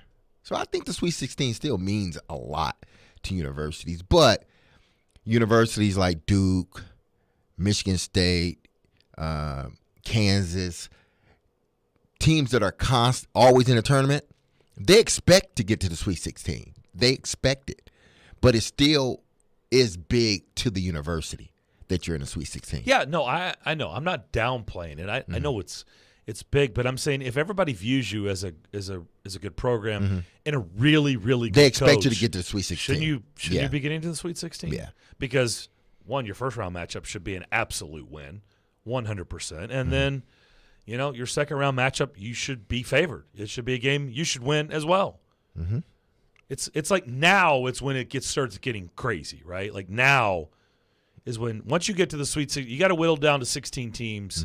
Now, I mean, yes, that's you're when still it start really getting heavy. Well, yeah, but you're still going to have your St. Peter's every year. There's going to be some team out of nowhere. There's going to be lower seeds, but overall, the first 2 rounds, if you're viewed as a really, really good coach and a good program, you should win. Yeah. And you're in the tournament. Ed Cooley, by the way, has been there 11 years at Providence, and he's only been to the Sweet 16, I think, twice. From what I'm seeing right He's now, been to this the is tournament a lot. His first trip to the Sweet 16 is this year. Made it to the second round in 2016, has been ousted in the first round in 2018, 17 in the first 4, and then first round in 15-14. Okay. So this is his first time? Yes. At Providence. Wow. His best team, but though. he's been to the tournament better. a lot. Yeah, you're right. I guess he has not had the runs that I thought. I thought he'd been there at least 2 or 3 times besides this year. He just makes it seem like it. He's a really good coach. He's a really good coach. But you're right. I mean, he is not. But I don't think. I think people would view Rick Barnes as a better coach than Ed Cooley, right? Oh yeah, and that Tennessee's a better program than Providence. Correct, without a doubt. So it is interesting, but we'll talk about Arkansas coming up at high noon because they will kick things off tonight. But when we come back, I want to get your take on a couple of Titans moves and see what you think here as we sit here today, and what impact or maybe not impact they'll have on this team moving forward to close out hour number 2. That's next. Hey, it's Hal Gill here. Do you want to ride on the Zamboni before Sunday night's game against the Flyers? Be caller 3 at 615-737-1025 now to qualify. We'll announce the winner Friday morning at 9 o'clock. I got a golden ticket. I got a golden ticket. Your home for every moment of Predators action is right here on ESPN 102.5 The Game and the Game Nashville app. From the Fox 17 News Code Red Weather Center. I'm Fox 17 News Code Red meteorologist Dan Guthrie. Looking at a cool day today. Temperatures are only going to warm from 40s to 50s. In fact, we'll top out at 59 degrees under partly cloudy skies. This weather report brought to you by Hiller Plumbing, Heating, Cooling, and Electrical. Call the Happy Face Truck today. When you cut lawns for a living, reliability matters. The Kubota commercial lineup, with purpose-built mowers like the Z700 zero-turn, SZ stand-on, and W-Series walk-behind, decrease downtime and increase productivity. A comprehensive fleet program with special discounts and free loaners helps grow your business one perfectly manicured lawn at a time. Visit your local Kubota dealer today. Come see why Coleman Tractor Company is one of the largest Kubota dealers in Middle Tennessee, Paris, Clarksville, Nashville, and their new location in White House. Coach's Corner Sports Grill, nestled in Spring Hill, Tennessee, is your hometown sports bar. Coaches, players, grandparents, parents, kids, all are welcome. Hang out after a ball game or watch your team win on the big screens. Try their signature hand-patted burgers from the All-American to the X's and O's. Or choose something from the dog pound, such as their chili cheese dog. And don't forget to wash it all down with their 20-plus beers on tap. Coach's Corner Sports Grill, open every day with daily food and drink specials for lunch and dinner. Off Port Royal Road in Spring Hill. Online at coachescornersportsgrill.com. Tickets are on sale now to see the Nashville Sounds in Hit City this summer. Opening day is April 5th. Get ready to spend your nights at First Horizon Park all season long. There's something for everyone, from weekly giveaways to theme weekends and fireworks shows. Tickets at NashvilleSounds.com. You know it's going to happen, and when your car needs service or repair, remember Mitchell's Mr. Transmission on Gallatin Road, just north of Briley Parkway. Now here's Jim Mitchell. At Mitchell's Mr. Transmission, we also offer free towing with any major repairs. If your vehicle has a breakdown and you should need any type towing, towing is available through Dad's Towing Service. Dad's is a professional towing company in Nashville that provides all types towing and recovery, 24 hours a day. You know it's going to happen, and when your car needs service or repair, remember Mitchell's Mr. Transmission on Gallatin Road, just north of Briley Parkway. Hey, it's Chase McCabe of Darren, Donick, and Chase. I started my radio career as an intern right here at ESPN 102.5 The Game. Now we're looking for our next great batch of interns. You think that's you? Send your resume to together@cromwellmedia.com to apply today. Driving happy with Febreze car. You're driving home when, oh no, you hit the longest red light in town. What's this? You're smiling because your car smells amazing. You just installed a Febreze car vent clip. Ha ha! 5 weeks ago, with up to 40 days of consistent Febreze scent, those lights can stay red for as long as they'd like. Breathe happy Febreze, la la la la la. Meshing journalism. They are 2 scores behind you. The math says that increases your chances of winning. With sports fandom. I stayed up till 1:30 in the morning, just emotionally numb from Titans and Packers. And sarcasm. You guys are the worst. Robby Stanley and Joe Rexrode are Robby and Rexrode. No duh. Weekday mornings from 6 to 10. Brought to you by Little Guys Movers on Nashville's best sports talk. ESPN 102.5 The Game and the Game Nashville app. Watch live on Twitter, Twitch, and YouTube. If you've missed any of today's show, just search Darren, Donick, and Chase on Apple, Spotify, or on your favorite podcast platform. Did your bracket get busted? Well, we've got another chance for you to win some great prizes. My answer, by the way, is yes. 16-team game bracket challenge.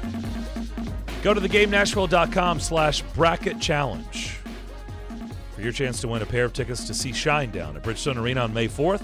The Game Bracket Challenge is brought to you by Coach's Corner Sports Grill in Spring Hill, Days Delta 8, and Wager, who you've heard me I've been talking about Wager now for 3 weeks. Get on there. By the way, just had some people accept some of my wagers out there. We did have @father_fanboy on Twitter ask us about the Sweet 16 bracket. Said, I heard you guys talking about the second chance bracket. How do I find it? Well, just go to thegamenashville.com/bracket challenge. There you go. See if that works. Elijah, pump that in and see if you got it. Or punch it in. Punch or pump. And then charge up daddy. If you could. Yep, looks like that link works. Charge me up, Daddy. Magic Man on Twitter tweets at us and says, D-Mac, where is Coach Villy? He's got to join in the chat with Daddy Mace and Shakes McDarren. I remember Shakes McDarren. Oh, man. Where is Coach Villy? He's in Vegas. Billy is in Vegas. All right. Oh, man. Now I'm going to ask you about a guy on the offensive side, a guy on the defensive side. So I want you to break down the impact. I think these are two guys they need to have impact this season. But now I need to find out from you, is that realistic or you're not sold that they're going to get the production they need out of these two guys that they got 0 out of last year? 2 high picks, a first-round pick and a second-round pick. So we'll start on the defensive side of the ball. Caleb Farley. Yes, they need. What do you envision his role being next season? What do you think they're actually going to get out of him next season? They need to what I hope and what they believe they're going to get out of him is a number 1 corner.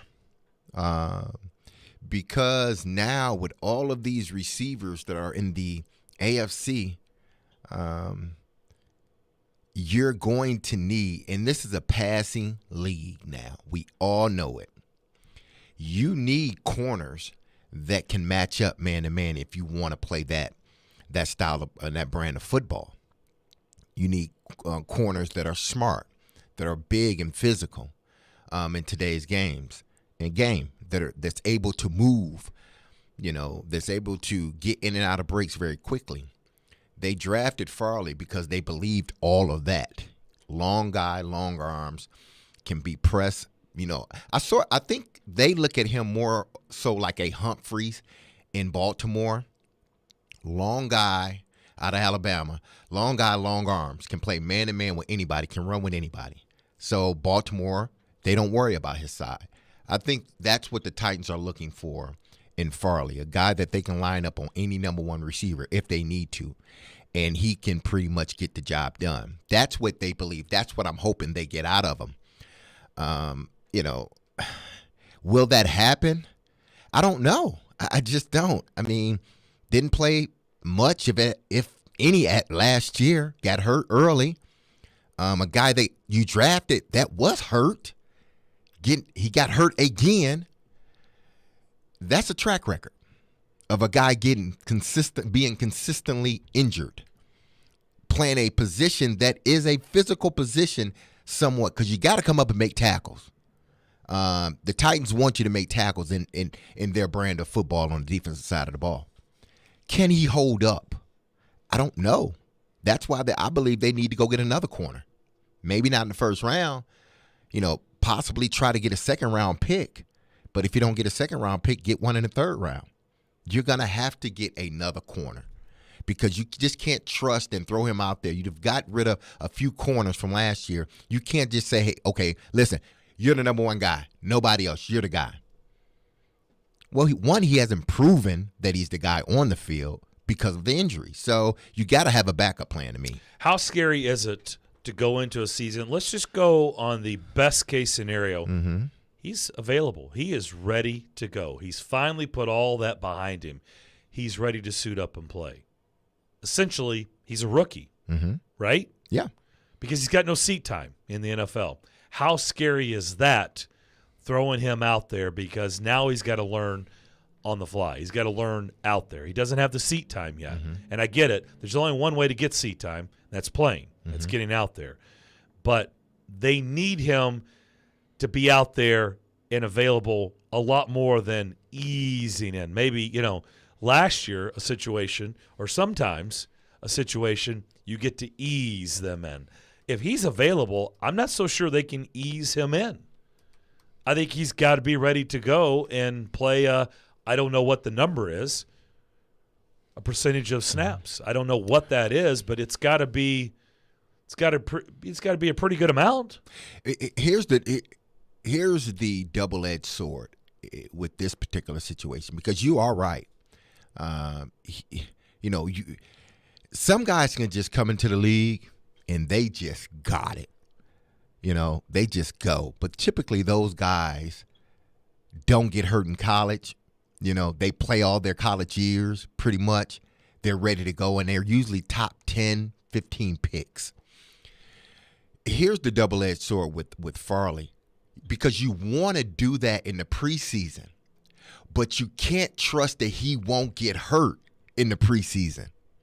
So, and then you don't have, again, I always go back to the new collective bargaining is great in regards to money, but when in regards to time on the field, is horrible. It is horrible, and I think everybody really starting to see it now. That was one of those deals where players lobby for it, and owners was like, all right, go ahead, take it. You can have it. It wasn't a big deal to us, but you can have it. Coaches wanted it because they understand to develop a young guy, he needs that time on the field. Well, the Titans don't have that time, neither does any other NFL team. So when you have a guy like Farley, you drafted him injured. He's injured his first year. You want to get him playing time, but you can't trust that he won't get injured in preseason. Lord forbid he gets injured in preseason. It's a wrap. You got to look elsewhere now. Well, then it starts to, and you're going to hear this. At least I'll be the one saying it. Oh, boy, here we go. Here's Darrington Evans all over again. Like, we're never going to see this guy. Right? Exactly. And you're right about guys having seat time, and you need it to play. They're going to have to get him. They're going to have to get him a lot of time in preseason, and pray and hope that he doesn't get hurt. Because I trust. See, that's the I trust scary Shane proposition. Bowen will put him in a position during the season where just use your athletic ability. We're not going to put you in many man-to-man situations. We're going to play defense. We're going to play zone defense to help you out, at least on your side, until you can pick up the speed of the game. I'm trusting that's what Shane Bowen would do. That's the tricky predicament they're going to be in. He needs to play in preseason, in those 3 preseason games, or at least 2 of them, for a healthy dose. Well, he needs to play in all of them. Well, okay, but you're at risk. Yes. You're also putting him possibly in harm's way. Now, if he's never been injured, then okay. But he's been injured. Yep. He was injured in college, injured his first year, couldn't play. You want to give him the seat time, but you can't. You want to have him for the season.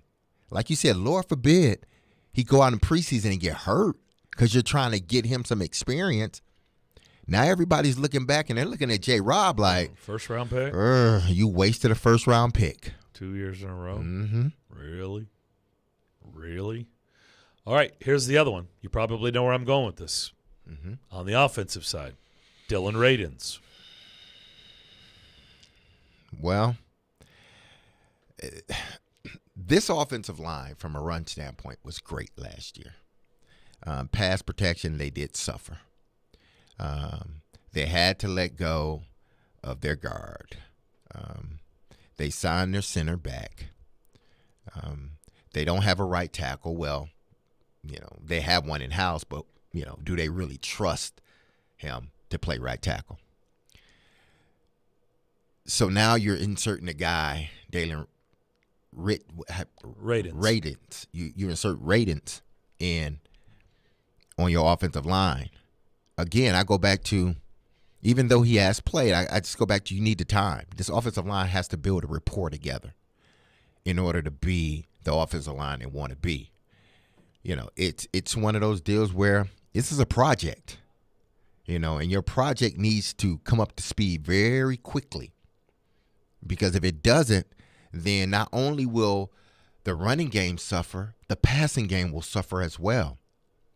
We look at Derrick Henry, we figure Derrick Henry can go. He, doesn't need much.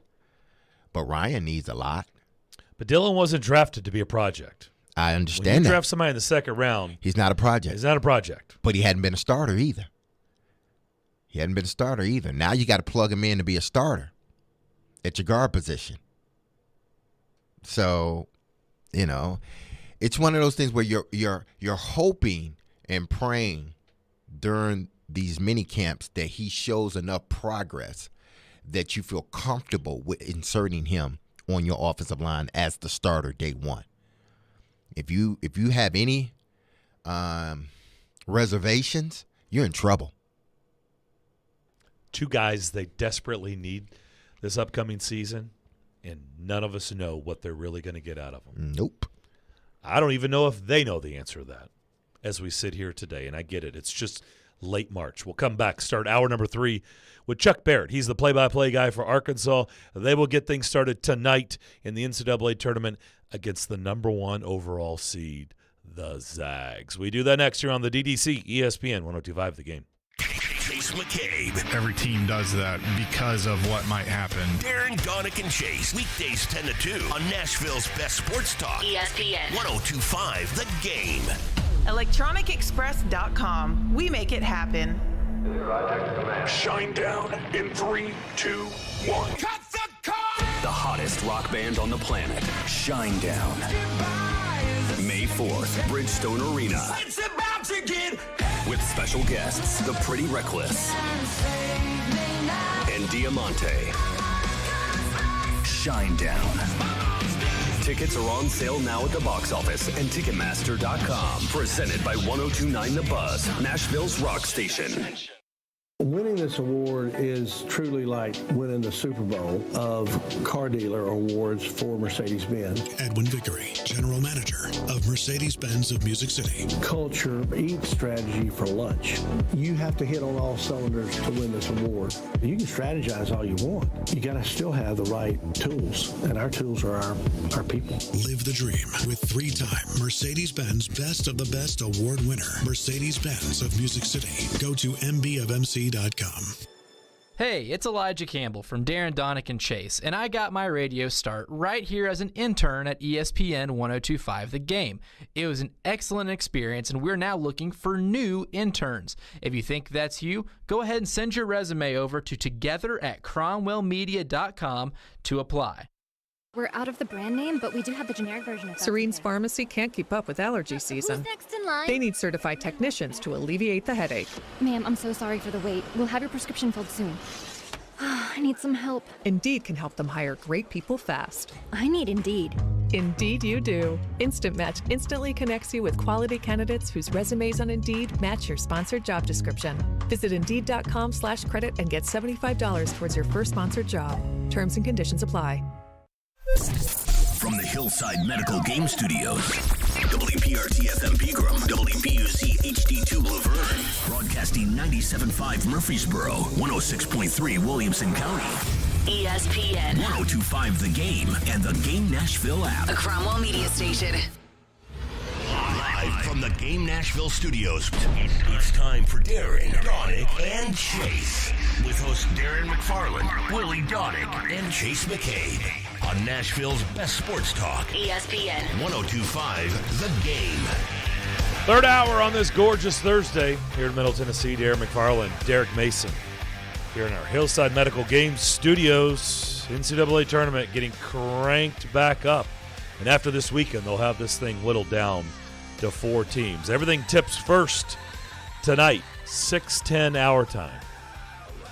Arkansas, the 4 seed. Gonzaga, the number 1 overall seed.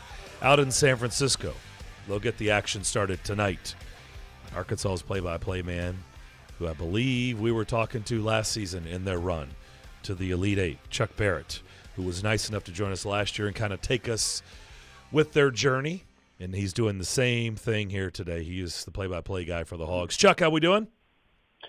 Doing great. How are you guys today? Well, we're doing fantastic, but not as good as, what you've been experiencing. Back at it again after the run last year to the Elite Eight. I'm just going to start with Eric Musselman. Why has this been a good fit in Fayetteville? Why has this worked out where he went to the Elite Eight? His first year, there was no tournament. Last year, Elite Eight. This year, here they sit in the Sweet 16 with a golden opportunity to knock off a 1 seed tonight. Well, I think the first order of business is you've got to go get good players, and that's what he did. It's what they did before last season. He obviously has worked the portal about as well as anybody. Go back even to his time in Nevada. They were a team that was built through that portal. We're going to be different next year in terms of what he has signed, but the first few years it has been very much a portal team. There's a nucleus from last year that they have added to through the portal. But I think the biggest thing is, it took a little time for everyone to get on the same page. That happens when you've got a lot of new faces. But about the time we got into the middle of January, the light clicked on defensively. And when you look at what this team's done since then, I mean, they've played as well as anybody out there. Going down the stretch, this team played in a lot of close games. I remember the game in Knoxville, of course, it was a tight game. Of course, they were down big, but they came storming back to get the win. They had a close one against LSU. They had a close one against Kentucky. And here in the tournament so far, I mean, they've played 2 double-digit seeds and certainly have had to hang on to get these wins. How do you think that is going to serve them in a game like tonight against Gonzaga? Well, it should serve them well. Certainly not going to hurt them. I think that, when you get to this stage of the season, and given the way that our regular season schedule fell in the final couple, final 2 or 3 weeks, you're playing good teams, so you're going to have close games. I think that has seasoned them well. You hope that you put yourself in a spot in the second half to win this ball game. If it comes down to that type game, I do like Arkansas's chances because I don't think that from a mental standpoint, I don't think it's going to be as pressure-packed maybe as it would otherwise be. So hopefully that'll help them. Hopefully you get into a situation late in the game where it's on the line and it comes down to making 1 or 2 plays. J.D. Note is fun to watch from afar, but how much fun is he to watch up close and personal night in and night out? I've enjoyed J.D. as much as any player we've had here over the years, just watching his maturity level off the floor, the way it's translated on the floor. People forget when he transferred from Jacksonville, he had to sit out a year before he played here. And, I can remember watching him shoot after games, when everybody else was gone after the games had been played. And, just to see where he's gotten to now, just personally and as a player and as a teammate, just the way he carries himself. I saw him a minute ago in the elevator. Just the way he carries himself as a young man now. It's just been a complete transformation inside a 3-year period. What was the mindset? What was Coach Musselman talking about? What were the players talking about? Obviously, things didn't go their way down in Tampa in the SEC tournament against A&M. I was surprised by the outcome. Of course, A&M got hot and went all the way to the championship game. But, that's not how you want to end going into the NCAA tournament. But nonetheless, that's how it played out. What were they saying after that game? Not much, frankly. I mean, I think they knew they were going to be a 4 seed regardless. Conference tournaments, I don't know how else to say it. They're overrated. Teams that win them oftentimes aren't around at the end. Teams that go out the first or second day sometimes are. We're an example of that. We've lost 2 years in a row in the semis, and we're the last one standing. So, conference tournaments, I don't think you walk away from that feeling bad about yourself. I think they knew where they were going to be. I think they knew that wherever they were sent, it's going to be tough. And we use that term "survive in advance," throw it around a lot this time of year, and that's basically what they've done. There weren't a lot of style points in either ball game, but there don't have to be. And tonight it's going to be about slowing down Gonzaga. It's going to be about turning it into that type defensive battle. And if it is, I like Arkansas's chances. We're talking with Chuck Barrett, Arkansas's play-by-play. Now, the last 2 games, they've shot a total of 50, they've attempted a total of 50 free throws. And you can say that's what won them the second game, because they didn't shoot particularly well from the field. But is that a byproduct of the brand of basketball they play? No doubt. I mean, you look at what happened in those 2 ball games, Vermont and New Mexico State. I think one game they didn't make a basket the last 4.5 minutes, and the other one about 6 minutes. And Razorbacks have won a lot of games like that this year at the foul line. For better or worse, so much of basketball now, it's pick and roll, shooting threes, driving to the rim, and either getting a basket or getting fouled. And if you're going to get fouled going to the basket, you better make your free throws. And that's how they've won a lot of games. So, that's been kind of their MO all year, really. Now, what has Musselman been preaching about the turnovers? Because they had 5 the first game, then they end up doubling that the second game. Ultimately, they win both games, so, you try not to harp on it, but it can come back and bite you. well, you better not give up live ball turnovers to Gonzaga. You can live with some of those dead ball turnovers, and 10's not that's not an egregious number, but it's a matter of how you do it. I mean, again, if you're committing live ball turnovers against Gonzaga, you're going to get blown out because they score so much and so well in transition. So, yeah, I mean, that's a focal point tonight, and Arkansas needs to force some. I do think Arkansas has, from a lateral quickness standpoint, I think there are some spots where Arkansas can do some damage tonight. And so it's going to be interesting to see. Gonzaga's got to prepare to play Arkansas too. And so it is going to be an interesting game. Yeah, no doubt.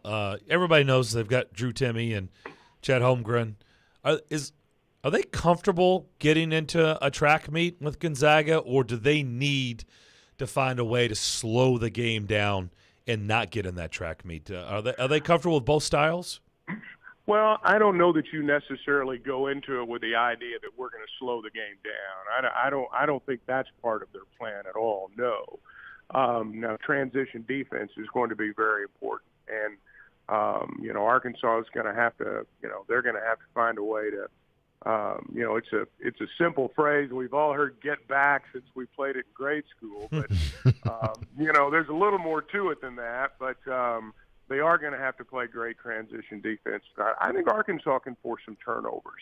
I think they're going to have to if they're going to find a way to win. But you better get back against these guys because they can beat you in a lot of ways. I want to finish with what you were talking about earlier about the SEC tournament, Chuck, because I think you're spot on. Nobody's going to push back. It's pretty clear that is the mindset. The committee, it hasn't changed anything with the committee. We've already seen that play out. For a market like us who's got the SEC tournament, the next men's tournament, the next 8 years in a row, I hate to hear that because we want it to mean something, right? And I just think you're right. I mean, I just don't think Tennessee, it didn't change anything for them. They won it. They were projected to be a 3 seed, and they were a 3 seed and won the tournament. So how do we change that? Well, I don't think you necessarily, have to go into it with the idea that every game's got to be, meaningful and every game's got to matter. I still think whether or not, Texas A&M's approach is different than Arkansas's approach or Tennessee's approach. I still think it's an event that's enjoyable for the fans.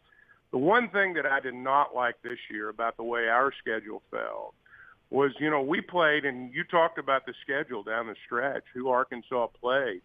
The thing that I don't like is with the net ratings now, you get to the end of the year and you've got a lot of games that supposedly, and to the fans, are meaningful. But from a net standpoint, it doesn't really matter if you win or lose. We went 4-1 against the toughest closing 5-game stretch in America, and we barely moved. Yeah. So I do think that if you're going to make the conference tournament games matter, if you're going to make the games down the stretch matter, they've got to move the needle more. If teams know that they can't go to a conference tournament and lose on the first or second day and keep their seat in the big dance, well, you'll probably get a little bit more effort. But I wish that they would go back, the selection committee, and I don't think it's their job to predict the future, but it is their job to assess what they've seen so far. I wish that the last 10 games mattered a little more like it once did, because I don't think you get rewarded as much as maybe you should for winning big games down the stretch. Yeah, good point. It's been nice having the fans back in the stands, right? Didn't have the tournament 2 years ago. Last year, bubble situation, and I have to believe it's got to be cool to have the atmosphere again. Well, it is. I mean, last year we went to Indianapolis, and I can just tell you as a broadcaster, I stayed there for 2 weeks. This year we've gone from the conference tournament in Tampa to Buffalo to back to Fayetteville to San Francisco. So we've, we've covered the country. So that's made it fun for us, and I think it's particularly made it fun for the kids because they're getting to go to places they've never been to before. No doubt about it. Chuck, enjoy the time out in San Francisco. Best of luck tonight to the Hogs, and we'll certainly be watching. Hey, they got to represent the conference. Appreciate it as always, and we'll talk to you down the road. Okay. Thank you for having me, guys. All right, that is Chuck Barrett, play-by-play man for Arkansas, and tonight they get things cranked up against Gonzaga tonight at 6:10 out in San Francisco. Can they knock down the number 1 overall seed?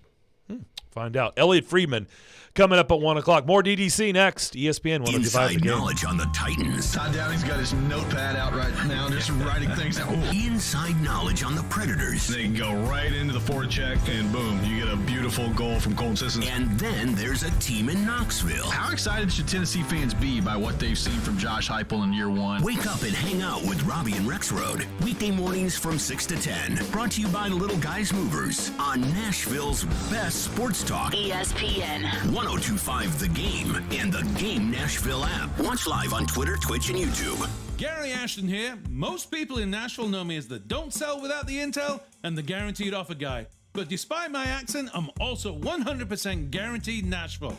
I'm a guaranteed musician, a guaranteed dog lover, and you're also guaranteed to see me at every Titans and Preds game. Guaranteed offer means the Gary Ashton team with RE/MAX Advantage will sell your house for top dollar with no cleaning, staging, showings, or open houses, and give you up to 90 days to close. So there's plenty of time to find your next home. Guaranteed Nashville means my team lives here and loves it here. We've served Nashville for over 20 years, and we're passionate about helping the people we call neighbors and friends, which is why we've had a long-standing tradition of donating to the Vanderbilt Children's Hospital. If you're thinking about a guaranteed offer, get the only one that's guaranteed Nashville.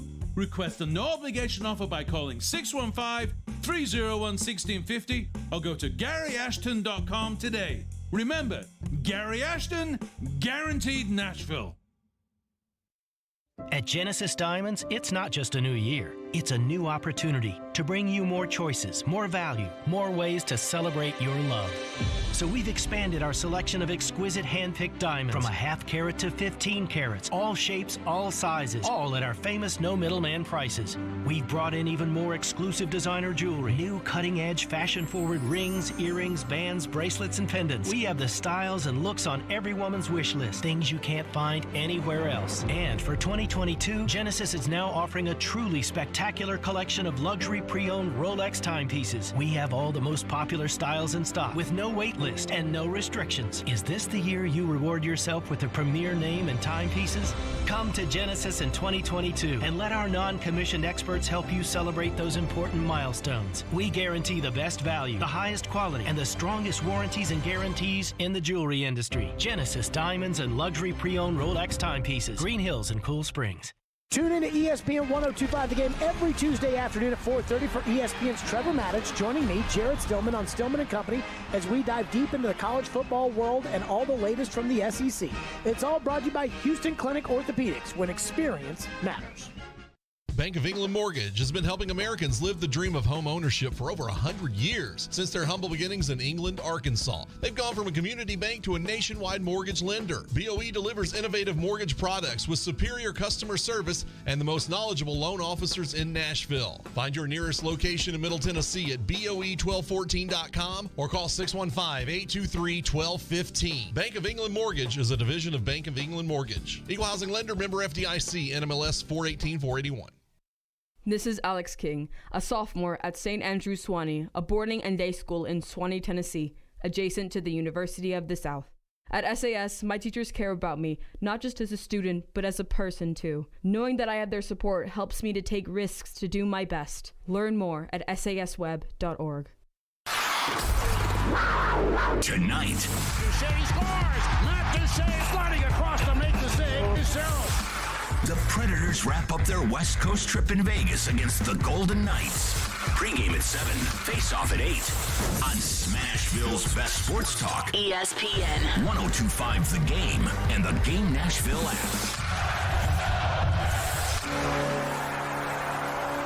Interact with Darren, Donick, and Chase. Call or text the show at 615-737-1025. Driven by WilsonCountyHyundai.com. We are Nashville's official home of NASCAR. Vroom, vroom. Rubbin's Racing. ESPN 1025 The Game and ESPN 94.9. This Sunday it'll be on 94.9. 1:30 p.m. Yep, 1:30 in the afternoon. Echo Park Automotive, Texas Grand Prix at the Circuit of the Americas. Get set for the race with Chasing Checkers every Sunday at 8 a.m. on 102.5 The Game. So keep that in mind on Sunday morning and Sunday afternoon. Back here on the DDC, Darren McFarland and Derek Mason with you. Willie is out in Vegas. We'll talk to Elliot Friedman at 1 o'clock. There's a lot of stuff on that front now that the dust has settled after the trade deadline. We'll get into all the particulars with him and the way the players or the Predators are playing, and we'll get an update from Willie after morning skate out there in Vegas tonight against the Golden Knights. 9 o'clock puck drop.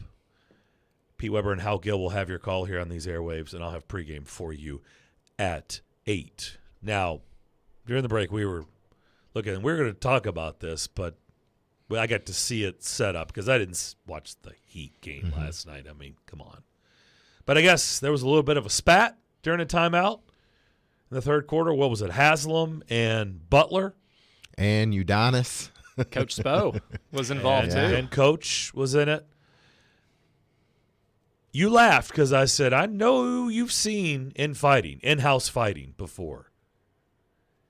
Is that always a bad thing, or sometimes that's a good thing? And it may sound silly to people out there listening, but you'd probably be surprised.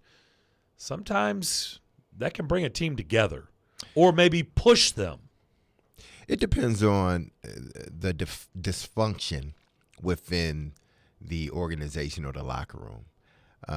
Because during a game, there's going to be tense moments.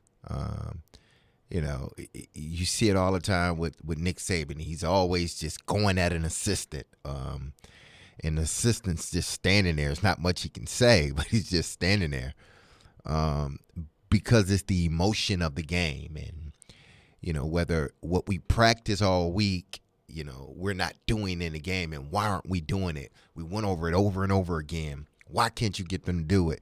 So there's always going to be the verbal confrontation. And those, listen, that happens in any sport, man and women's sport. It's just the way it is because, again, emotions get into it, and you're fired up, and if things are not going the way that they should be, then you get into it verbally. Believe me, I've gotten into it with Coach Harps a few times. I've gotten into it with the late, great Mike Heimerdinger. So and they got at me as well, so it's a back and forth, but it's because everybody wants to do things perfect and everybody wants to win. And then after the game, it's done, or even after the argument, it's done. You move on. Never have I been a part of two guys wanting to go at each other physically. I have not witnessed that. Not to say that it may not have happened, but I haven't witnessed it because I can recall one situation that I didn't witness, but I guess everybody else witnessed it on the Titans sideline between on the bench. between two players. Harry Phoenix. Yeah, I didn't witness it because I was on the field, but I heard about it. It was the heated seat, right? Yeah, the heated seat. It was cold outside. They wanted that heated seat. But I've never witnessed a situation where two guys got into it physically. Now, I've witnessed two guys getting into it verbally, and then once they're done, they're done. You move on. But once it becomes more of a sort of this physical thing, I think it crosses the line. Because B-Hop's been kicked out of practices, right? Yeah. Hainsworth's been kicked out of practices. Mm-hmm. There's been fights in practices, and, heck, Blaine and I had a fight before the Super Bowl. He and I wanted to go at each other, but then before we left the field, we hugged it out and we were back cool. But it was just the heat of the moment. It didn't divide the team, not one bit. It didn't make me question my friendship with Blaine, and I'm sure it didn't make him question his friendship with me. It happened, and you moved on. But I did want to go after Blaine. I did at that particular moment. He probably wanted to go after me too. You're a chirper, so yeah, so he probably wanted to go after me as well. That's a bad combination. Exactly. So, but when it becomes physical, I think that's when it starts to fracture. What started it? Blaine and I? Yeah. I think because I was going hard, because at the time I was like the fourth receiver. Right. And I was just, trying to impress I'm just doing my job.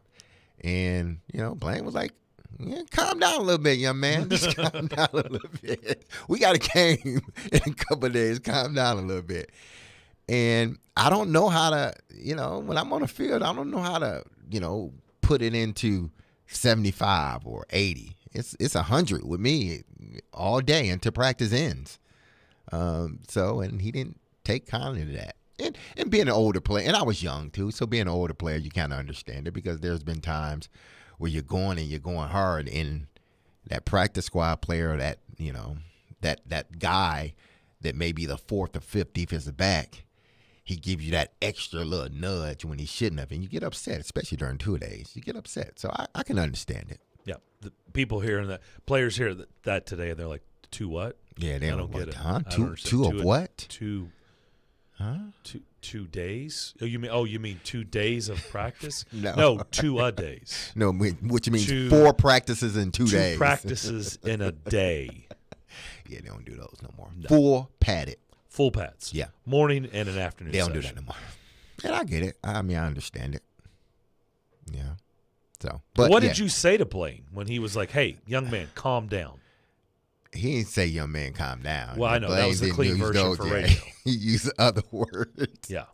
I don't know what with me when I'm on the field, it's just a different person is on the field than what's off the field.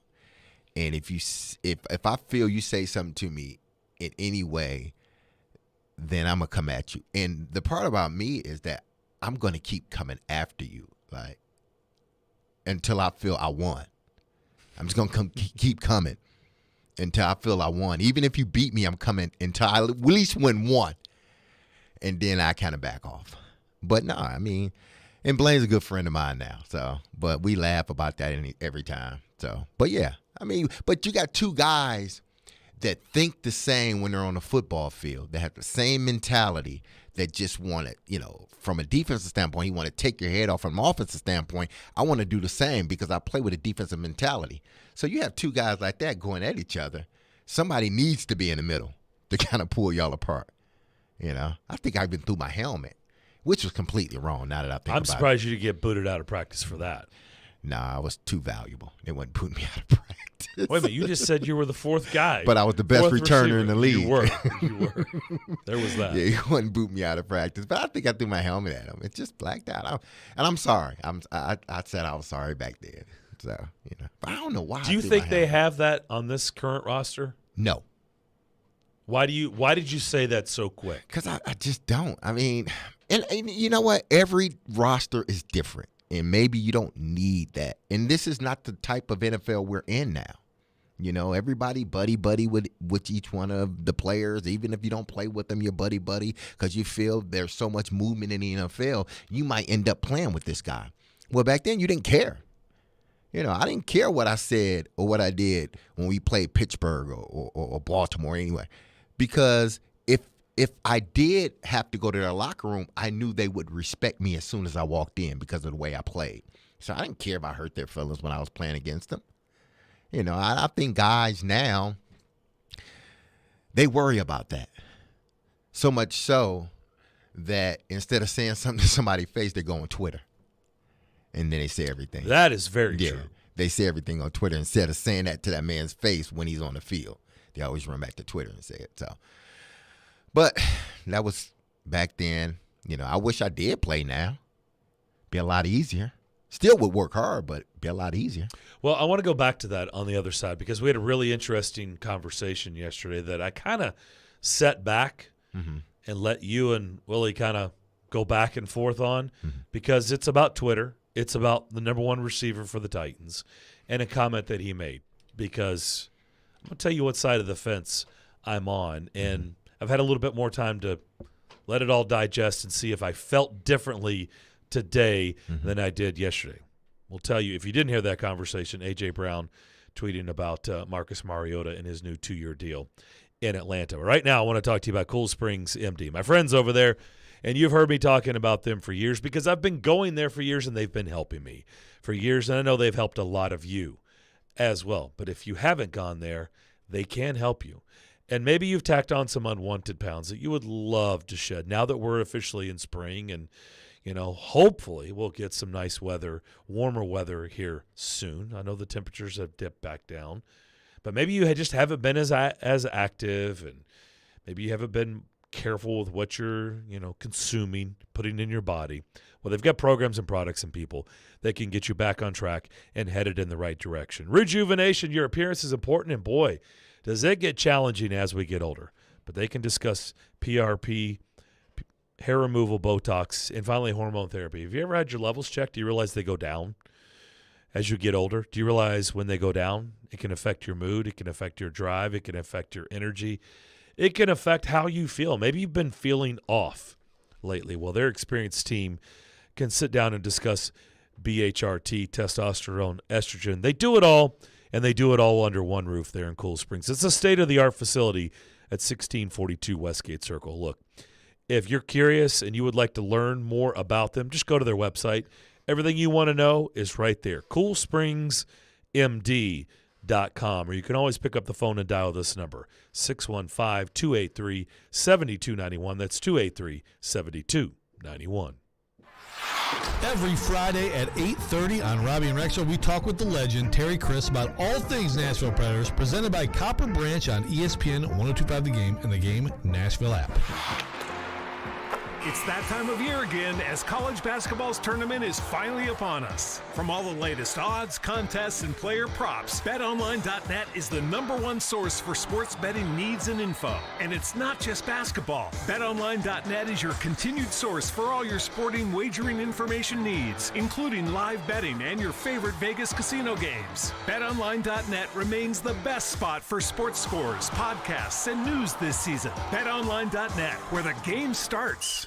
Out on the trail today, I noticed the signs of spring. A purple lilac, a monarch butterfly, crisp, cool air, and fresh, bright sunshine. And all this beauty puts me in the mood to head over to my favorite adult beverage depot, Red Spirits and Wine, where I can load up the wagon with the best wines, whiskey, and brews to wet my whistle. At Red, you'll always find the best selection and value, but their Cracker Jack crew is flat out second to none. Just square-dealing folks and straight shooters with great recommendations, and they never come off like some of those big-talking fancy pantsers that are just totally full of, well, let's just say fertilizer. Red Spirits and Wine is the only place I do my trading, and once you've seen Red, there just ain't no sense in looking elsewhere. It's like British pop singer Billy Ocean once said, no more love on the run. Red Spirits and Wine is the real deal. Open 7 days a week at Highway 70 South and Old Hickory Boulevard. And follow Red on Facebook and Instagram as well. We'll see you at Red.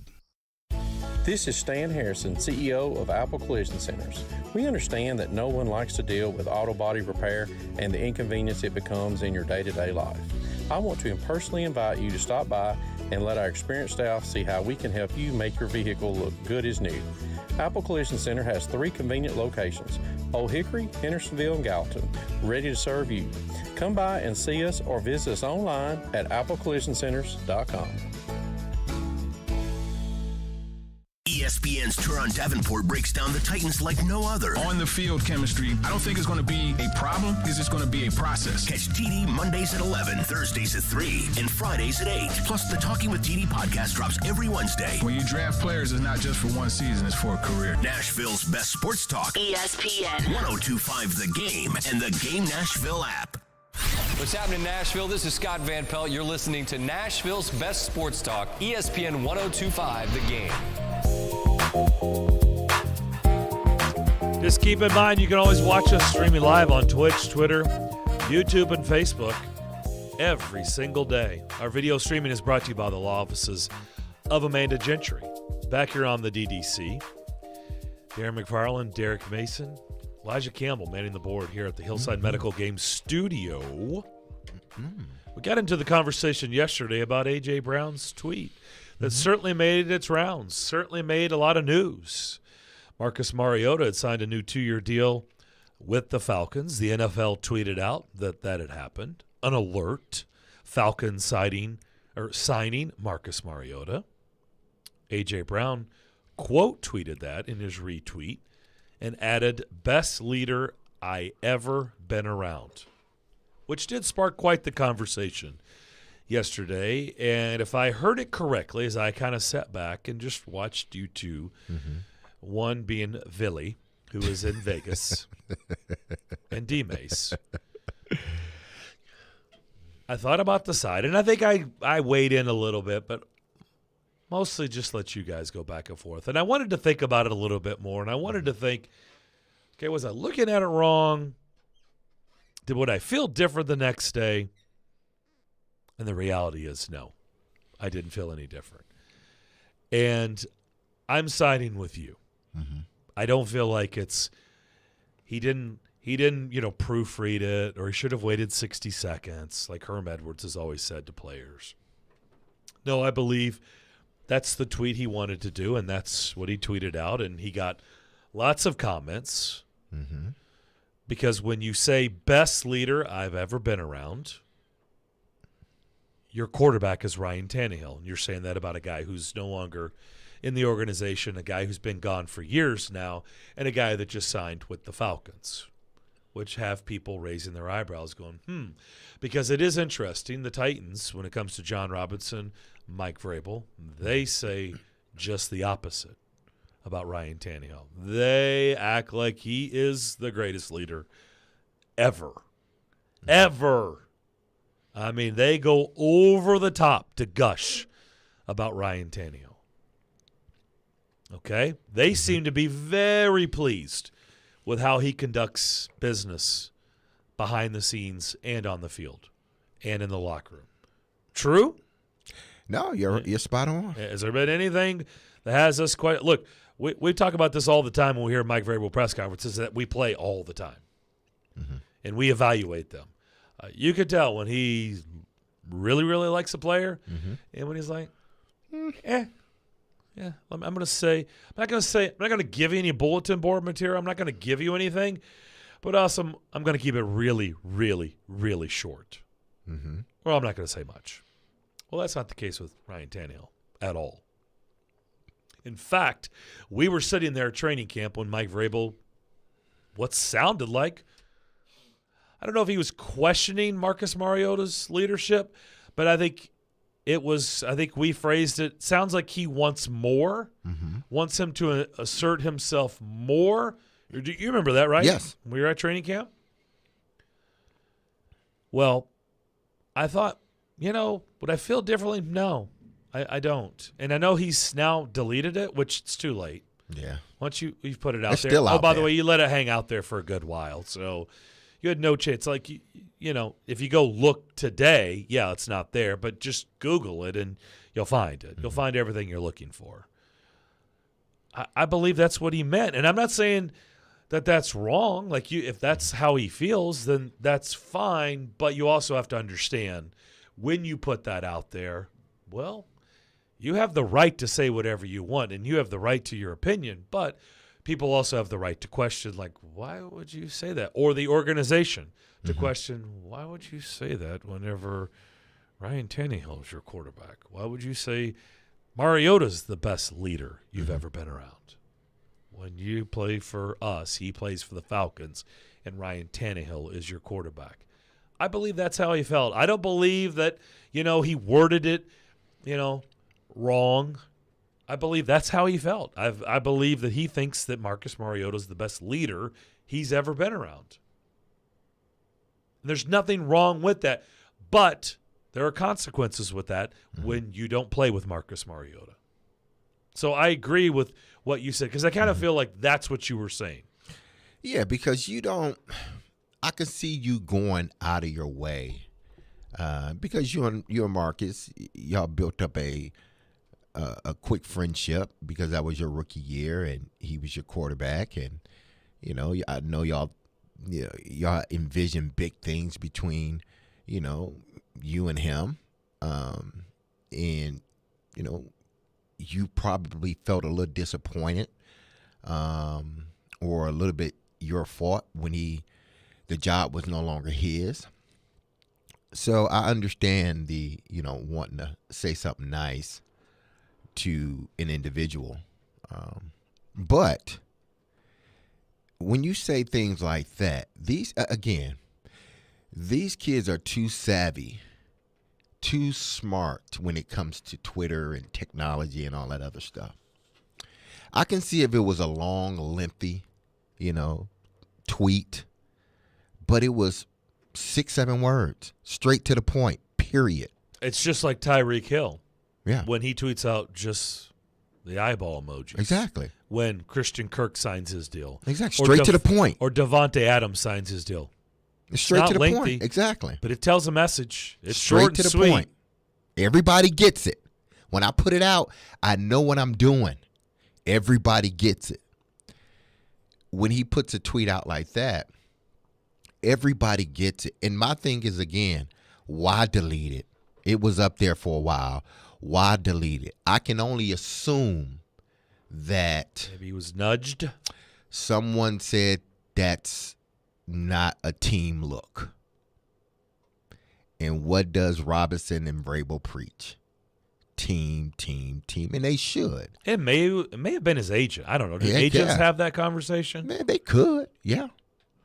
But you don't want the locker room fractured in any way, especially with the position your quarterback has found himself in.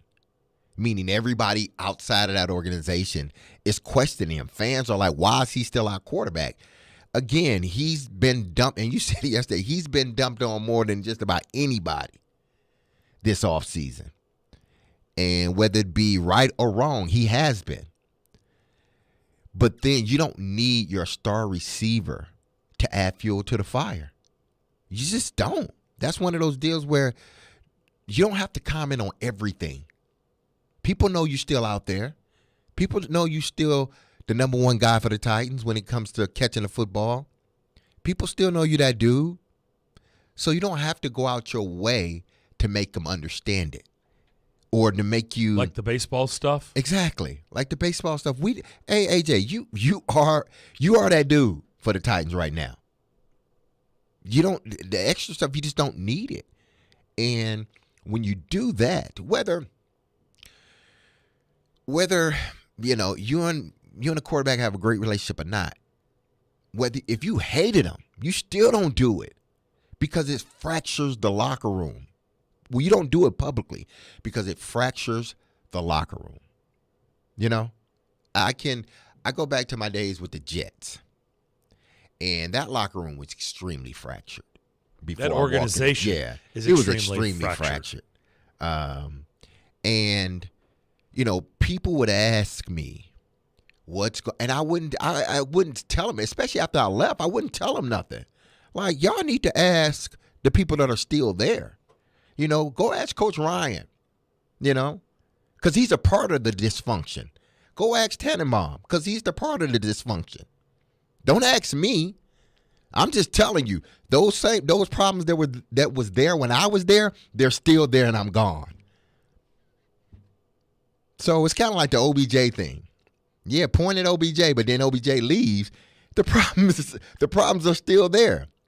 So when Mason gets traded, the problems are still there. Well, go ask Ryan and go ask Tannenbaum.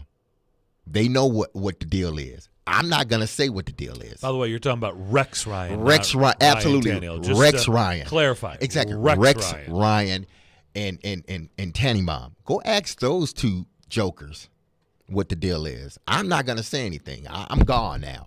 They're not my problem. I might talk about it later, but I'm with another team, so it's not my problem.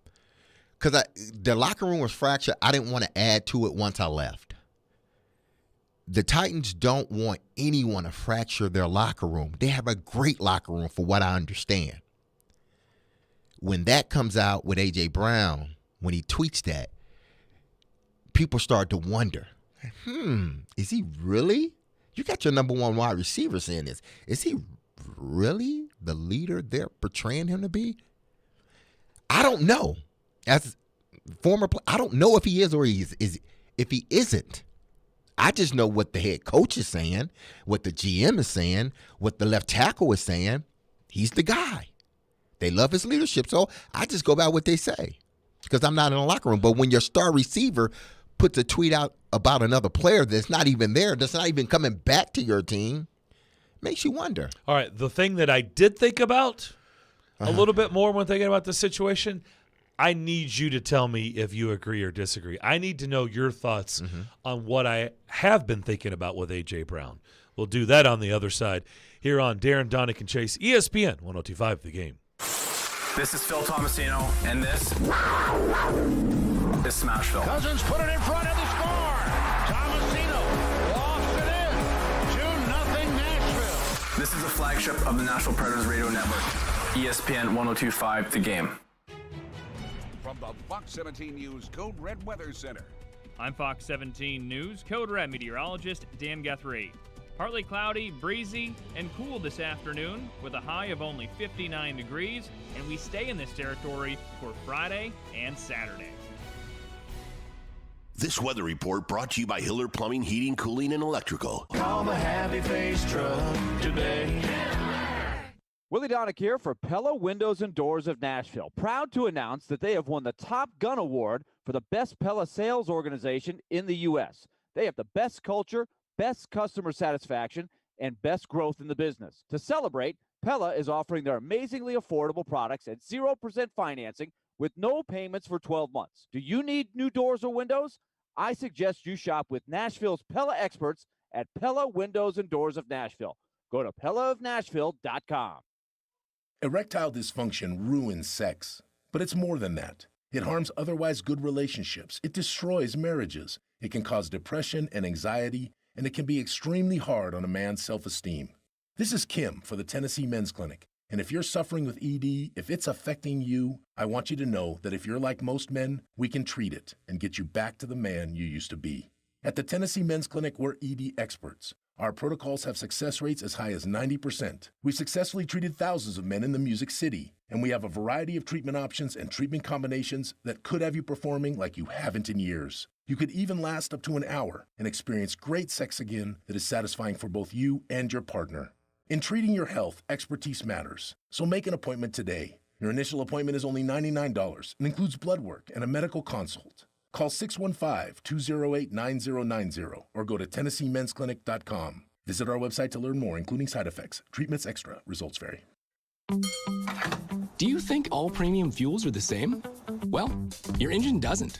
Shell V-Power Nitro Plus helps keep your engine running like new because it's engineered to defend against 4 main engine threats: gunk, wear, corrosion, and friction.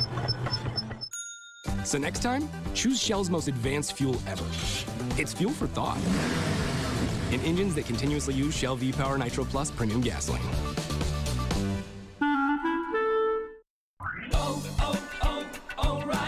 Improve visibility and save money at O'Reilly Auto Parts. Replace your old wiper blades with a new pair of Rain-X Advantage wiper blades and save $10 now at O'Reilly. Our professional parts people will even install them for free. See better and drive safer with new wiper blades from O'Reilly Auto Parts, in-store or online at O'ReillyAuto.com. O'Reilly Auto Parts. A show that doesn't pull any punches. And they win a playoff game and they get to the divisional round and he doesn't give up a sack the rest of the year. I don't give two poops. I'm done. And has an opinion on everything. That ref crew that was just terrible. Threw flags on almost every possession. Jared Stillman hosts Stillman and Company. Tough guy. He's a really tough guy. Weekday afternoons from 2 to 6. Delivered by TriStar Moving on Nashville's best sports talk. ESPN 102.5 The Game and the Game Nashville app. If you've missed any of today's show, just search Darren, Donick, and Chase on Apple, Spotify, or on your favorite podcast platform. Now, I did it again. I didn't bring any food. And I always think I'm going to make it. And I'm always wrong. Why? So you would think after time again that I would learn my lesson. But I haven't, clearly. So I didn't ask Daddy to charge me up. I asked Daddy to fuel me up. He's got triple ginger cookies just sitting there staring at me. They've been staring at me for hours going, D-Mac, psst, hey, D-Mac, what do you think of me? Psst. They're thin, too. You should smell us. We smell good. Psst, D-Mac. And I was like, all right, I can't take it anymore. Mm-hmm. D-Mace, I got to get fueled up, Daddy. Can I get some triple ginger cookies? Hey, these triple gingers are They're good, legit. man. These things are legit, boy. Charge me up, Daddy. Or fuel me up. They are legit. So thank you for fueling me up, welcome, Daddy. my brother.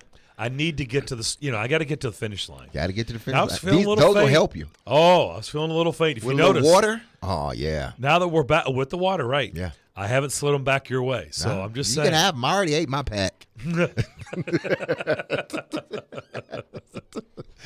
Now, here's the thought I've had. Uh-huh. By the way, we're starting to get a lot of text on this that I think are interesting, and I am going to read some of these. But here is the thought that nothing's changed on the discussion we had yesterday about AJ's tweet. Did I believe he meant that he worded exactly how he wanted to word? Yes, I do. I do. And there's nothing wrong with that. That's how he feels. So, okay. It's his truth. But here is something that I have started to think about. Is there any concern at all? Because anytime you're at a new place, right? Let's say you're new to the league, you're new in school, you're new on a team at any level, right? Pick an age. New at work, new whatever, new surroundings. You tend to what? Most people, just blend in. Don't say much. Fall in, right? Just fall in line. They ease in. They blend in. That's a good way of putting it. You're not really getting the true self, right? Exactly. You're not getting the true person. Then once you've been somewhere for a good while, whether it's in a relationship, on a team, at a workplace, whatever the situation may be, over time, now you're comfortable. Once you're comfortable, now you get to see what they're really like, right? You may come into a situation with your guard up, so you're a little bit on the quieter side. Or you tend not to say anything whenever you really want to say something. But over time, and once you've established yourself in a relationship, established yourself in a workplace, or in this particular situation, on a team, maybe you start to let loose. Let your guard down and be you. Antonio Brown wasn't like that in Pittsburgh. No. By the way, the way he's acted, that's him. Oh, that's of what he's course, always yes. been. But he wasn't like that early on in his career at Pittsburgh. Why? He couldn't be. Because he was easing in. I was like, hey, But once he started to establish himself and his career, the real AB came out. Right? Yeah, I truly believe that. We've seen this over and over again. Like, he didn't turn into that. No. Like, people are like, money changes No, it doesn't you. change No. you. It reveals who you are. No, exactly. Money didn't change Antonio Brown. Money let him be him. Money and all that money was because of the success he was having, let him be truly what he was all along. Okay, so it didn't change him. That's who he was. And at that point, he didn't care about, hey, I need to be careful here and not say anything. Or no, he's like, I'm going to be me. Hey, I'm the star on this team. I'm getting paid to be a star. Everybody calls me a star.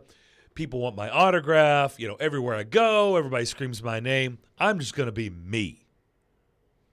Yeah. Okay? So we have got plenty of examples where guys, once they get to a certain point, they become them, right? They're not guarded anymore. No. So my question to you is AJ getting to that point? Woo. I know. That's a lot, isn't it? I know. And look, I like him. I'm not saying anything bad. I'm saying, are we starting to see to the point where he's established himself? He's the guy. He's the guy on this team. He's the number one receiver, period. Is he now going to start, being him? And if that means being him as in, I'm going to say whatever I want to say. We already had the discussion earlier this offseason about all this baseball stuff and the Padres and all this stuff. It's like, okay, it was kind of weird. It's like, what's your message? What, if you don't get a new deal that you like, you're going to go play a different sport? Like, we get it? Or are you just having fun?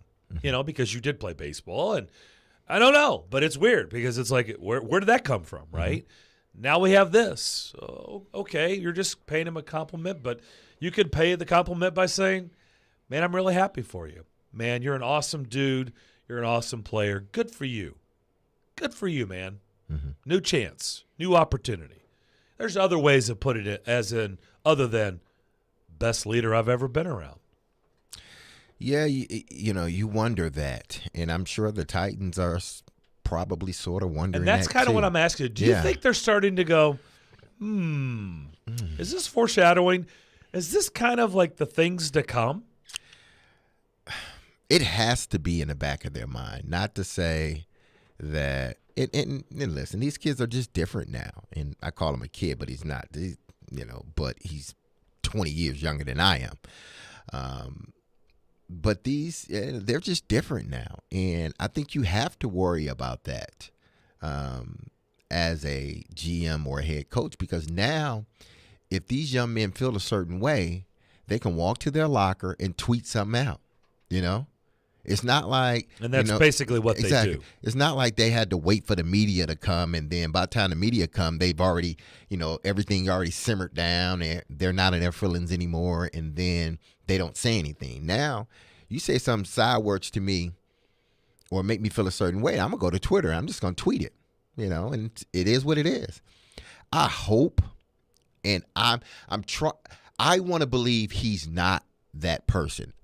I do want to believe he's passionate about the game. He wants to win. He wants his numbers. He wants to get paid. I agree with you on that. He wants all the of above. That. That's what he wants. But on the other hand, we starting to see the you true just like, side? I hope this is not a foreshadow, especially of what if he gets mad. Yeah, if things aren't going his way. When it comes to contract negotiations, when it comes to the money he believes he deserves. Or if it comes to touches in a game. Or I was getting ready to say it, or targets. Yeah.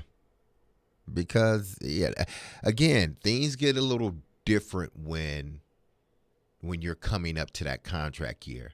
And maybe you're not getting targeted as much as you think you should.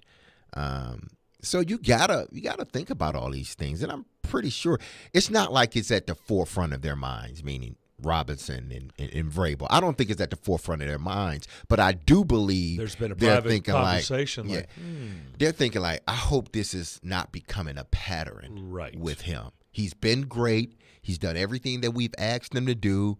When he's been healthy, he's performed. I hope. Is this going to become a distraction? Exactly. I hope this isn't foreshadowing something that could potentially come up, because in their mind, they're probably thinking, we didn't see this. Like, I don't believe it came up in college. It didn't come up in his first couple of years. But now all of a sudden, little things are starting to trickle out.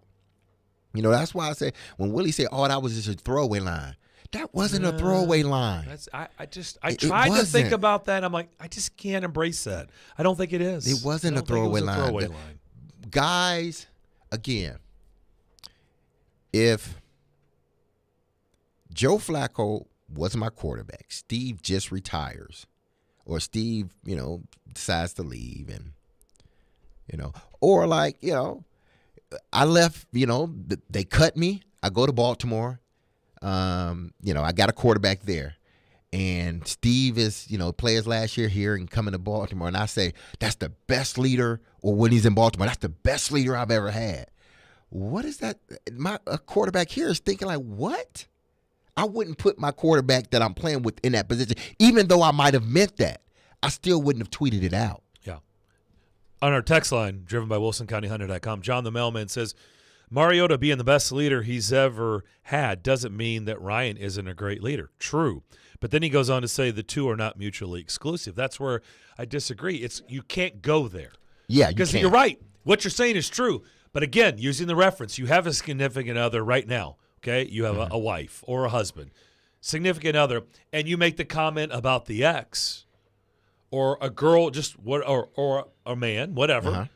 and you say, hey, they are the smartest person I've ever been around. Or that was the best relationship I've ever been in. Yeah, like it doesn't mean that, again, does not mean mutually exclusive. Mm-hmm. But do you say that in front of your significant other? No. The answer is you don't. You don't say that because there is the possibility you could create friction. Mm-hmm. Even though you will create friction. Or you will. Although you're right, they're not mutually exclusive. That's very true. But you have to think about that. We'll come back, Elliot Freeman, to begin the final hour. That's next. ElectronicExpress.com. We make it happen. Hey Nashville, it's Jared, and there's a new go-to for home furnishing. Social Furniture on the West Side is independently home-owned furniture store in Nashville. Forget the big box stores. Shop local, shop social. They have all the best brand mattresses, sofas, recliners, love seats, sectionals, coffee tables, and more with no waiting. They will deliver it the same day. That's with everything at Social Furniture. Enjoy new furniture now with no waiting. Shop local, shop social. 5412 Charlotte Avenue near White Bridge Road, and tell them Jared Stillman sent you. It's the official Bud Light Preds watch party as your Nashville Predators take on the Vegas Golden Knights this Thursday. Puck drops at 9 p.m., but the party starts at 8:30 with all kinds of specials. See you at headquarters, Beercade, downtown Nashville on 2nd Avenue. Go Preds! Need cash for that home improvement or want to finally be credit card debt free? How does a check for 80 or 90 grand sound right now? Loan Pronto can do it for you, whether you have a VA loan or a conventional loan. They're helping local homeowners convert their home equity into cash with zero closing costs. Willie Donick here. Listen, your home value is up. Let Loan Pronto tap that equity and get you the cash you need. Pay off high interest loans. Start that home remodeling project. Veteran homeowners are really loving this because with a VA loan, you can tap 100% of your home's equity. That's a ton of cash. Loan Pronto's all-digital process makes it fast and easy. They are doing loans with APRs in the 2s. And if you call now, you can even skip your next 2 house payments. Call now to see what your options are. Loan Pronto, 615-499-5780 or loanpronto.com. That's 615-499-5780. Equal housing lender, NMLS 166-1781. Subject to lender approval. Not all loans apply. You know it's going to happen, and when your car needs service or repair, remember Mitchell's Mr. Transmission on Gallatin Road, just north of Briley Parkway. Now here's Jim Mitchell. Our fleet vehicle program is a great benefit to all the fleet companies in Nashville. We are able to get their vehicle back on the road a lot quicker than the downtime of most dealers and most general repair shops, simply because we have the transmissions available. We're able to put priority on their vehicles to get them back on the road quickly. You know it's going to happen, and when your car needs service or repair, remember Mitchell's Mr. Transmission on Gallatin Road, just north of Briley Parkway. Attention veterans of Middle Tennessee. Little Guys Movers wants to put your hard-earned skills and leadership talent to work with your very own Little Guys Movers franchise. Be your own boss and build a team with standards as high as your own, and all while serving your community with the same hustle that you served your country. Use your existing 401k to invest in yourself. Financing options are available. Start a fulfilling, profitable new chapter of your life as a member of a team with 30-plus years of growth and good times at littleguysfranchise.com. That's littleguysfranchise.com. From the Hillside Medical Game Studios, WPRT-FM Pegram, WPUC HD2 Laverne, broadcasting 97.5 Murfreesboro, 106.3 Williamson County, ESPN 102.5 The Game, and the Game Nashville app. A Cromwell Media Station. Live from the Game Nashville studios, it's time for Darren, Donick, and Chase. With hosts Darren McFarland, Willie Donick, and Chase McCabe. On Nashville's best sports talk. ESPN 102.5 The Game. Final hour on this Thursday. Darren McFarland, Derek Mason here with you. Elliot Freeman, Sportsnet. 32 Thoughts, Hockey Night in Canada. Elliot, Predators are in Vegas tonight to take on the Golden Knights. Trading deadline on Monday. A big trade including Anaheim and Vegas. Dadonov, it's been 86th. It's been canceled. I know you've been all over this. Take us through the steps. What happened here? So basically what happened, Darren, is that let's take it back. The best way to do this is to go back in like sort of life order as opposed to what happened here. So Dadonov last year, before last season, signed a 3-year contract in Ottawa. And as part of that, he was allowed to submit a 10-team no-trade list. And last year he submitted a list. He could block a trade to Anaheim, but he could not block a trade to Vegas. And before the deadline this year for him to submit his list for year 2, he submitted a list with the same. Could not block to Vegas, could block to Anaheim. Well, 4 weeks after he submitted that list, that was July 28th, Ottawa traded him to Vegas. And, so on the call, one of the things they talk about is, okay, we see that he's got a no-trade clause. How does it work? And the team, and basically those specific teams are shared only between the agents and the teams, okay? The team that he's employed for. So they said on the call, there's nothing preventing this call.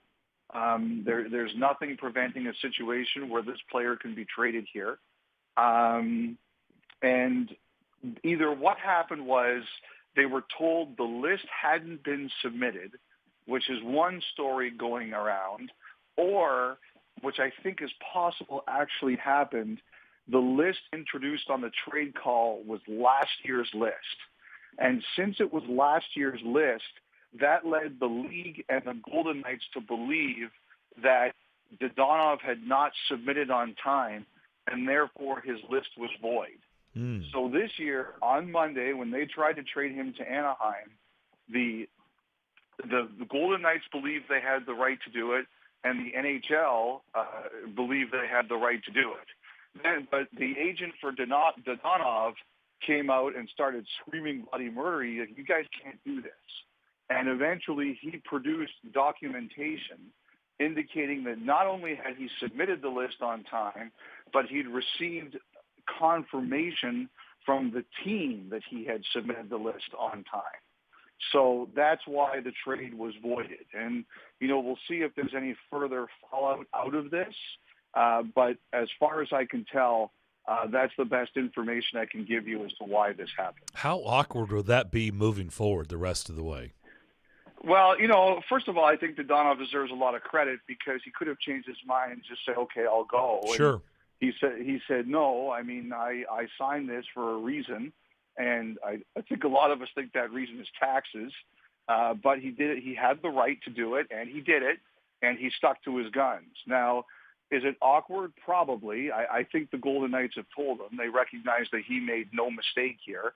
But what's going to be interesting to see is if all of this is over or what the repercussions are. For one thing, Vegas, as long as Dadonov is on the roster and there's no further changes, they've got some guys injured who might need to be activated that they can't activate. They don't have the cap room to do it. So I think and plus also they've fallen out of the playoff race. The math isn't good for them.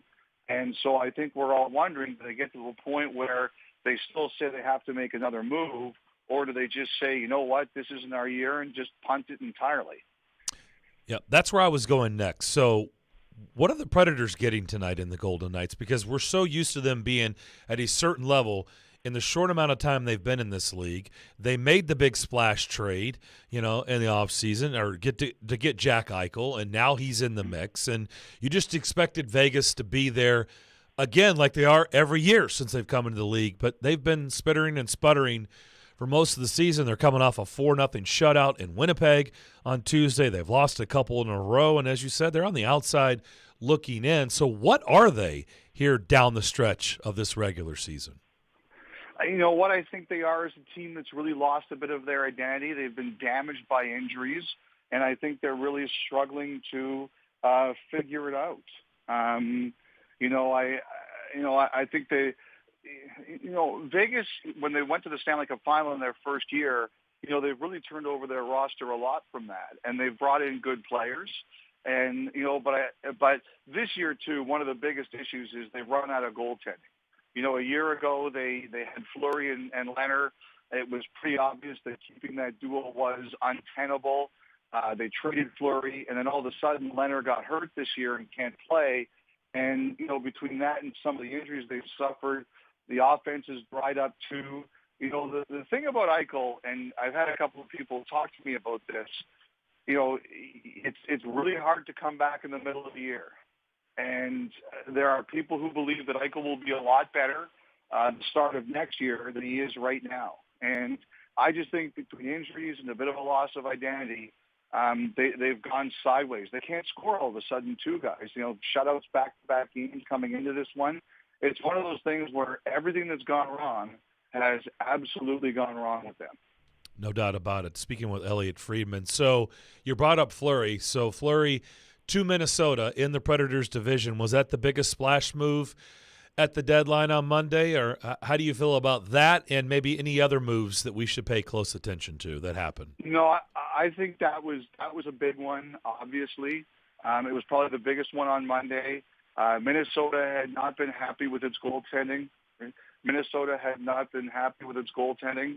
And I think one of the other things that kind of happened, too, was that, they were also thought they needed a bit of a muscle, and they brought in Middleton on defense. I think that was – I really like what Minnesota did. Delorier up front, I think Minnesota wanted some edge and goaltending, and they got all that. I think one of the most interesting things about your conference, and maybe not so much your division, but your conference, like if you look at the East, everybody did something. And I think the Eastern teams see their playoffs as completely wide open. Anyone can win. I think some of the teams in the West, guys, have decided that, you know what, like there's some really good teams here. I think they look at Calgary, they look at Colorado. You look, St. Louis made a move, Minnesota made a move. The rest of those teams all kind of stood pat. And I wonder if some of those teams just said, this is not our year to gamble. And, I think you guys are one of them too. You didn't see the sensibility in making a big move that would cost you futures. I think you guys see yourselves in sort of step one of your rebuild or the first or one of the steps of your retooling. And it didn't make sense to you to do. But you guys probably made the biggest non-move, which was keeping Forsberg and not trading him.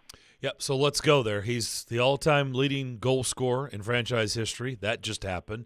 He's now has the single-season goal-scoring record, just passing Victor Arvidsson. Now he has 35 goals on the season, and he's probably going to go where no person has ever gone in franchise history. Believe it or not, they still haven't had a 40-goal scorer in a season. I think he's going to probably eclipse that as well. Yep. So with that being said, where do you think everything is right now?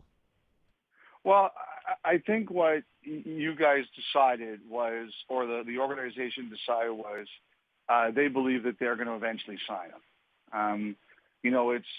It's kind of the same gamble. Colorado. If you go back to Colorado last year, they kind of went through this with Landeskog, where everybody thought that, like, Colorado made a bet. Joe Sakic made a bet that at the end of the day, Gabriel Landeskog wanted to be an Avalanche. But it got emotional, and it got close. It was a really intense negotiation. Some hard feelings developed. But at the end of the day, the Avalanche found a way to get it done. And I wonder if history is going to repeat itself. I wonder if we're in a situation where the Predators believe that Philip Forsberg wants to be a Predator. I think Forsberg does want to be a Predator. And, one of the things that happened last year was I think the Avalanche asked some of their players, do you think that Gabriel wants to be here? And they all said yes. Like, I'm wondering, like, have the Predators asked any of their players, like, what do you think on Philip? What do you think his future is? And I have no doubt they've asked. And at the end of the day, they got it done. And they got it done in Colorado for two reasons. Number one, they knew he wanted to be there. And number two, they had the ability to do the 8th year of a contract. And, if Gabriel Landeskog was going to go somewhere else for 7 years, the number was going to have to be so big that it was going to make it extremely difficult on another team to do it. So I think David Poile looked at all the information, and he said, I believe Philip Forsberg wants to stay here. I believe we can get it done. And I wonder if he looks at it and says the advantage of us in the 8th year is that if it's about the money, if he goes 7 years somewhere else, number one, they're going to have to make that number so big it's going to hurt their team. And number two, the tax situation. Guys, Tennessee really helps in taxes. I think at the end of the day that David Poyle believes he's going to be able to re-sign Philip Forsberg. I think if he didn't believe it, I think he might have been traded. I'm with you on that. So last thing, Roman Josi, he's on pace for 100 or more points this season. The captain has been unbelievable. My question to you, Elliot, as we wrap this up, is: are the circles that you're in on the? It's one thing for us to recognize it and understand what's going on here, but does everybody else see what he's doing? Oh yeah, we all see it. I think we all get caught up in the trade deadline at this time of year, and now the trade deadline's over. We can breathe a little bit and actually start to concentrate on what's happening on the ice. I think a lot of people have kind of said that Cale Makar is the Norris Trophy favorite for a long time, but now people are starting to look at Josi and say, wait a second here. And, I saw the Predators retweeted something that Jackie Redmond said from the NHL Network about the Hart Trophy. Right. I think some of us have started looking at that too. That I think that's very smart by Jackie. I don't think she's the only one. I think there's some of us who are really looking at that and saying, you know what? If this continues going this way, Yosi's in the Hart Trophy conversation too. Look, everybody knows who Roman Josi is. Everybody knows how good Roman Josi is. I'm telling you, there's a lot of kids playing defense in minor hockey all over North America who think they're Roman Josi. They just go up and down the ice and do whatever they want. And it drives some coaches crazy because they tell them, you may think you're Roman Josi, but you're not Roman Josi. And, but look, his effect, it's noticed. I think the Hart Trophy, we'll see. We'll see where it all ends up, but I think he's in the conversation. The Norris Trophy, he's absolutely at the top of the list with Makar.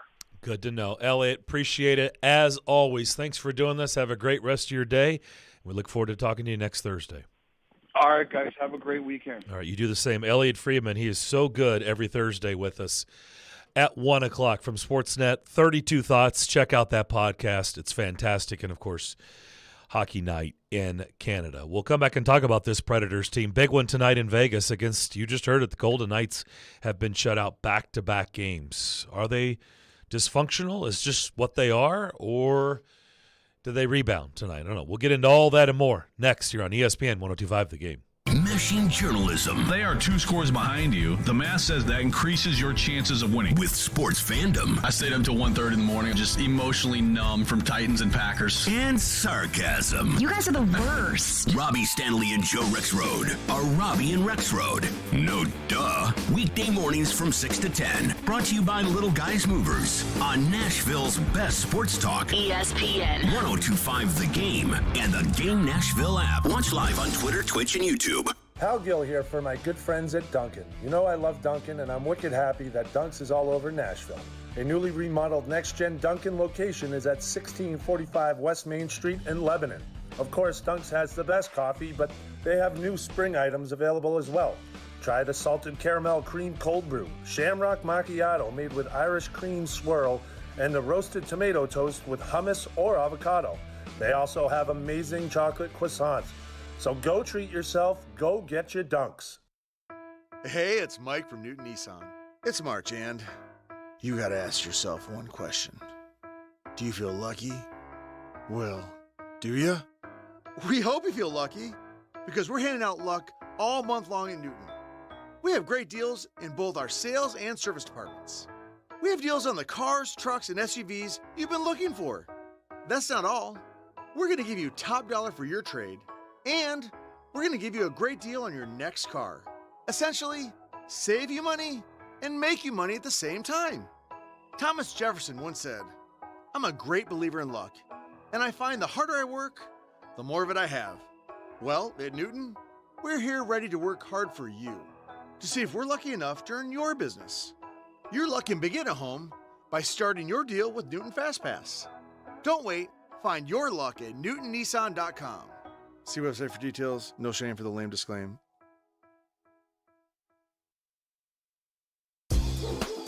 Parman Energy is your one-stop petroleum solution across all of Tennessee, offering turnkey petroleum solutions for professionals in major industries, serving trucking fleets, construction companies, industrial plants, and more. Whether a large corporation or owner-operator, Parman Energy has your diesel fuel, lubricant, DEF, and equipment needs. No matter how you're getting there, start with Parman. Visit ParmanEnergy.com for more info. Your Tennessee petroleum solution providing totally outrageous customer service. Hey, it's Jared for TriStar Moving. If you're looking to move, you need to give my friends at TriStar Moving a call. At TriStar Moving, you'll get 5-star service throughout the entire process. Everything will be taken care of, from covering your floors, banisters, railings, front door thresholds, furniture, TVs, and more. They took great care of my move and made it as stress-free as possible. If you're looking to move, give TriStar Moving a call, 615-640-1219, or visit them at nashvillemoving.org/radio and get 5% off your entire move. TriStar Moving, my official movers. At Copper Branch, they live life to the fullest. Food is your energy and your life. Located in the heart of downtown Nashville, their goal is to serve you, your friends, and family quality, great-tasting, plant-based power foods. Visit Copper Branch at 601 Church Street for breakfast, lunch, and dinner with convenient and validated parking during library hours, and download their app for curbside pickup. Or come out for songwriter and live music nights several times throughout the week to empower, energize, and feel your best. Visit Copper Branch today. Interact with Darren, Donick, and Chase. Call or text the show at 615-737-1025. Driven by WilsonCountyHyundai.com. Good stuff from Elliot Friedman, as always. Now, the tweet he was talking about, Jackie Redmond, who we've had on the show many times, she does a great job at NHL Network. She included Mike Kelly's stats. Of course, Mike Kelly is the analytics guy at the NHL Network. He's nerds. No, he's actually really good. We've really enjoyed having him on, but he does. He breaks down everything, all the numbers. And Roman Josi has 25 points in the month of March, 25 points in 11 games in the month of March, which leads all NHL players. We've talked about that this week. Leads all NHL players. Not defensemen, all players in the league. By a pretty good number, by the way. As of, Tuesday's game, Kyle Connor was behind him, and he was behind him by, 5 points, 6 points. And she tweeted out, without a doubt, Roman Josi is the Norris leader, but heck, throw him in the Hart conversation too. These numbers are ridiculous. And oh, by the way, he's on pace for 101 points. Haven't seen a D-man hit 100 since the early 90s. Which those stats have been tweeted out by the NHL that he is on pace. And Phil Housley is the last guy. He's in the Hall of Fame, by the way, former Preds assistant coach. He's in the category of, and yes, it's all dating back to like the early 90s. The game was different, just like we talk about in football. The game was different then. And all the guys that he's being compared to right now are all in Toronto. They're all in the Hockey Hall of Fame. So he's doing ridiculous stuff. I think the reason we're bringing this up a lot, Derek, is Colorado's been the best team in the league for a good while now. And you know, when you're on a really good team and you're having Cale Makar is having a fantastic season. He is really a really good defenseman. There's no doubt about it. But I think people were kind of just locked in like it's Makar. It's like, nothing. It's a no-brainer. Right, it's a no-brainer. There's nothing to see here. And then quietly for like the last, month and a half, Roman Josi has been terrorizing the league. And I think the reason this conversation gets brought up is, hey, I don't know if you've been paying attention. I know you probably already wrote in, maybe in pencil, hopefully, who should win the Norris. But you might want to reevaluate over here. Like, look over here. Look what he's doing. So, and that makes me feel good because Elliot is obviously well in tune with the hockey circles. And, he was quick to say, oh, yeah, we know what he's doing. So The Hart conversation is cool. We did this with UC Saros last year, and I think he is going to be in the discussion for sure. But to me, it's like let's try and make sure he's rewarded for the best at his position first before league-wide being rewarded. Does that make sense? It was like with UC. Like let's focus on him last year winning the Vezina first before we focus on a league-wide. Let's get this taken care of first. Yeah, let's worry about that. winning the goalie award first, and then we'll worry about league-wide. I think that's the same applies here. Yeah, but, and we see it across every sport. There are guys in the running. There's always a list when it comes down to like the last, whether it be in football, the last 5 games, basketball, the last quarter of the season, baseball, the last quarter of their season, hockey, same thing. We see it. There's always 3 or 4 guys that are in the mix for those top awards, whether it be Defensive Player of the Year, Offensive Player of the Year, MVP. There's always like 4 or 5. But the top guy, if they're all equal or close to equal, everybody's really looking at the top guy with the top team. That's just the way it is, And if the Predators were the top team, or say if they were just a game behind Colorado, then I think Yossi would his name would be in the bright lights more. It wouldn't have taken this long for people to talk about, to mention Yossi, or, hey, look at his season. He's right there with him. Honestly, he should win it. If they were closer to Colorado, this would be a no-brainer. But because they're not, you typically look at the hottest team or the best team with the best player. Be it right, or be it wrong. That's just the way it is. But if you remember, Linda Cohn was on with us earlier this week. And when I brought up being on the, the hot Colorado team, and she's like, and she brought up a great point. Yeah, but Fox won it last year. He's with the Rangers. They weren't the best team in the league. He won the Norris last year. So it's not like they always give it to the best player or a player on the best team. But that's how it started out. It does happen more times exactly, than not. And that's how it starts out. And it takes the pushing of a franchise and then more writers and fans to really push that second guy that may deserve it. It takes all of that to push that second guy up further to him, to make everybody really think like, they got a point here. Without this guy on that team, then how is that team? Like, without Yossi, how good is the Predator team without their captain? They don't want to find out. Yeah, you're right about that. They don't want to find that out. So it's not sometimes it's not always the best player. Sometimes it's the best player on the best team, but not necessarily the best player in the league. You see what I'm saying? It's almost sometimes it's the best player on the best team, and he may not be the best player, overall. But we're just looking at the best team. So obviously it has to be the best player, and he has to win the award because he's on the best team. So, and sometimes it's going to take a lot more pushing for Yossi to win the award. Or he just keeps doing what he's doing. Yeah, just keep doing what he's doing. Yeah, exactly. I mean, honestly. But if he keeps doing what he's doing and the other guy keeps doing what he's doing, it's still going to make it tough. Well, not the clip Yossi's been going at. I don't know if he can do it for 18 more games. I don't know. I mean, he has just been, insane. Well, if he does it for 18 more games, then Forsberg continues to play, Duchesne, then this team will rise up the standings. Yeah. Oh, yeah. Yeah. I mean, they'll be a playoff team. Exactly. And I still think they are going to be. But you're right, they'll rise up the seeding. They'll just keep moving up. I mean, nobody's going to get the 1. We know that.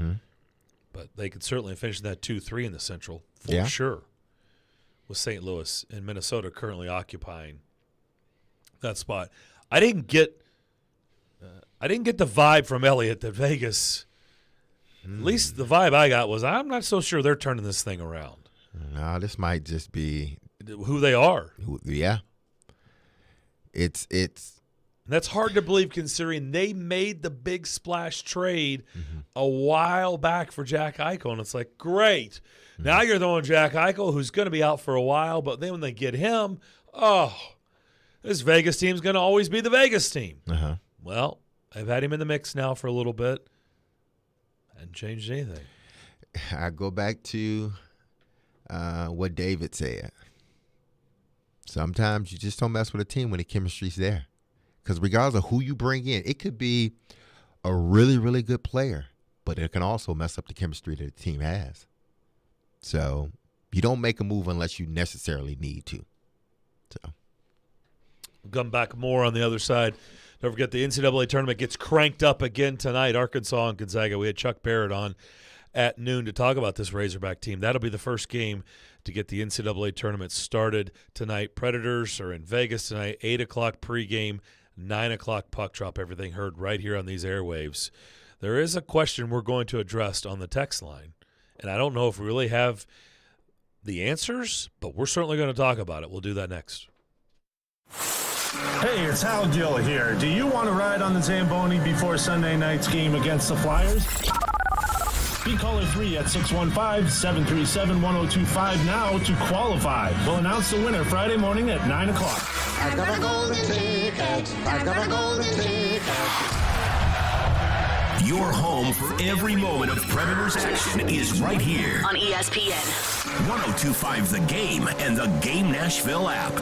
Hey guys, it's the new year. Are you still struggling with erectile dysfunction? I've yet to meet anyone that enjoys timing those intimate moments around a pill. Well, now you don't have to. The advanced wave technology at Hillside Medical has been shown by Cambridge University and the Cleveland Clinic to restore and even regrow blood vessels. It can improve circulation and eliminate erectile dysfunction. No pills and no side effects. If you're ready to put a stop to your ED, call us in the next 2 minutes and you'll receive a consultation, assessment, and blood flow ultrasound free. Plus, a special gift that produces immediate results in the bedroom. You're going to love that. Trust me. This is a $600 value, free to callers now. 615-576-5000. That's 615-576-5000. Guys, get rid of your ED and get that spark back. Call Hillside Medical now to qualify. 615-576-5000. Did you know that every diamond at Genesis Diamonds is over 1 billion years old? That's before dinosaurs, even before some of the stars in the sky. These elusive stones were originally formed miles beneath the Earth's surface, each one born in a volcanic explosion, yet kept hidden for generations. It's a fact that for every 1 carat diamond at Genesis Diamonds, trained miners blasted through over 200 tons of rock, and skilled experts sifted through the rubble to find the highly sought-after rough diamonds. Then expert cutters spend untold hours shaping and polishing each stone, unlocking its beauty and fire and brilliance. From the hands of the craftsman direct to you, these magical stones are your piece of eternity. Precious, rare, unique, indestructible, and treasured all over the world. Oh, and the unbeatable prices at Genesis Diamonds? They're just a bonus. Genesis Diamonds and luxury pre-owned Rolexes. Uncompromising quality, unimaginable value. Your home value is way up. You can use that money now to pay off credit cards or remodel your house, or both. Hey, Willie Donner for Loan Pronto. Loan Pronto can convert that home equity into cash as little as 2 weeks from now with no cost to you and zero hassle. Mike and Joan in Brentwood called Loan Pronto and they did a Loan Pronto zero cost cash out refi. They got a check for $100,000. They used $50,000 to pay off all of their credit cards and a car loan. Used the other $50K to upgrade their master bath and kitchen. They locked in a new APR in the 2s and lowered their total monthly bills by hundreds of dollars. Hello? What are you waiting on? Call Loan Pronto now and convert your home value into cash. Put that money to good use. Do it now and you can even skip your next 2 house payments. Call 615-499-5780 or loanpronto.com. 615-499-5780 or lowpronto.com. Equal housing lender. NMLS 166-1781. Subject to lender approval. Not all loans apply. ESPN's Turon Davenport breaks down the Titans like no other. On the field chemistry, I don't think it's going to be a problem. It's just going to be a process. Catch TD Mondays at 11, Thursdays at 3, and Fridays at 8. Plus, the Talking with TD podcast drops every Wednesday. When you draft players, it's not just for one season, it's for a career. Nashville's best sports talk. ESPN. 102.5 The Game and the Game Nashville app. Hey Nashville, this is David Poyle. You're listening to Nashville's best sports talk, ESPN 102.5 The Game. Thank you, David. Remember, David Poyle joins us every Tuesday at 11:15 here on the DDC. Charge me, Daddy. Do you have that sounder, Elisha? Something we heard at the beginning of the show? Charge me up, Daddy. Charge me up, Daddy. Well, Daddy did that. I've given back the triple gingers, and he has fueled me up. Actually, Daddy fueled me up. Yeah. I've got full bars now thanks to his triple ginger. I rolled through those things. Charge me up, Daddy. Yeah. Thank you, Daddy, for the triple ginger. Yes, you did. Boy, those things are good, I'm telling you. What are those? Cookie Thins. Yeah, Cookie Thins, triple ginger. Thank you. Gosh, I don't feel bad eating them either because they're so thin. Yeah, you don't feel like, you don't like, feel bad. Was that a mistake? Exactly, because they're so thin. Yeah. They're good, though. They are good. I'm trying to see. I don't see a name. Unnamed texter on our text line, driven by WilsonCountyHyundai.com. Do you guys think, or do you guys have an update on the new Titans Stadium? I said going to the break, I don't think we've got an update, but we're going to talk about it. Now, there has been a little bit of news. The Governor Lee, was, I guess, at an event in Spring Hill at the GM plant earlier in the week. Ironically, he got asked about it. There you I go. know you're here at the GM plant in Spring Hill, but hey, what do you think about the new Titans Stadium? And he said that we are all, this is his quote, we are always interested in investments that will create economic activity in the state. So we've met with the Titans, this is earlier this week, and expressed our interest to be a part of the solution. Now, so what does that mean? I think what it means solution? Is the state is interested in helping you. Which means the taxpayers. Yes. I don't know how unless there's unless you're gonna pull somebody out of his pocket. Is there a slush fund, or he's? I don't think he's saying I'm going to stroke them a check. I don't think so. Yeah, I don't think so either. But it's going to have to be 3 entities to make this happen, and I think it's going to happen. I hope. Oh, well, I think it. I'm almost sure it will happen. It's got to be. It's got to be funded, city/state, all the above, right? Which means taxpayers. There's going to have to be help on that end. True, we know that. Yes, man. Inflation is just everything's just going up and up, man. You better sell it really, really hard for taxpayers to say we're in on this. You're gonna have to sell it hard, like goodness. You're going to have to sell it. But I understand, and I've said this a while ago. Listen, when an NFL team comes to your city. Will it create economic activity? For who? Downtown? The Again, state, the for city, who? The state, the city. For who? Who is the state and the city? Well, Derek, I mean, you'd have to admit, look, do you think the city would look like this without the Titans? No. I've everybody said that, who's selling their house and rolling around in piles of money, do you think it would be like that without the sexy city that we are? And they are a part of us being the sexy city that we are. But my pushback is this. When they sell their sexy new, their sexy house that has, gained however much interest and it's gone up. They bought it for $200 and now it's worth $400. Where can they move? Hey, there we go. That's the big. That's the big question. I get it. Where can they move? Why do you think I'm still in my house? It's been tempting. I'm just I'm always trying to give the other side. It's like, yes, it's great for property. When you buy a house. Yeah, hell, I bought a house one year, sold it in the next year, and made money on it. Yes, but I can afford to do that and then move into something that's more than what I sold. You know how many people can do that? Not many. Mm-hmm. There's not many people that can do that. So when people say, yeah, and I hear them and I understand it from an economic standpoint, like it's bringing money into the city. For who? When inflation is going up, gas prices are going up, food is going up, housing market is going up. So if I do sell my house that I bought for $200,000, now I'm getting $450. Where in the hell am I gonna move? That's all I'm saying. I mean, it's good. Again, it's good that a NFL team is here. And I said this a long time ago. When you say yes, hey, yeah, it's me that want an NFL team. Hey, I want it. Here I am. It's going to impact a lot. Exactly. You're going to have to take the good and the bad with no it. Yes. question. Are we happy that there's professional sports in this town? Absolutely. There's now 3, and I should say 4, technically 4. They are professional baseball franchise, okay? Are we happy with the Predators, the Titans? Now, SC, right? We've got MLS soccer in this market. They're about to open their new beautiful stadium here very, very soon. I can't wait to go down. They're just over a month out. Yeah. You got the Sounds, their beautiful stadium. Is that all great?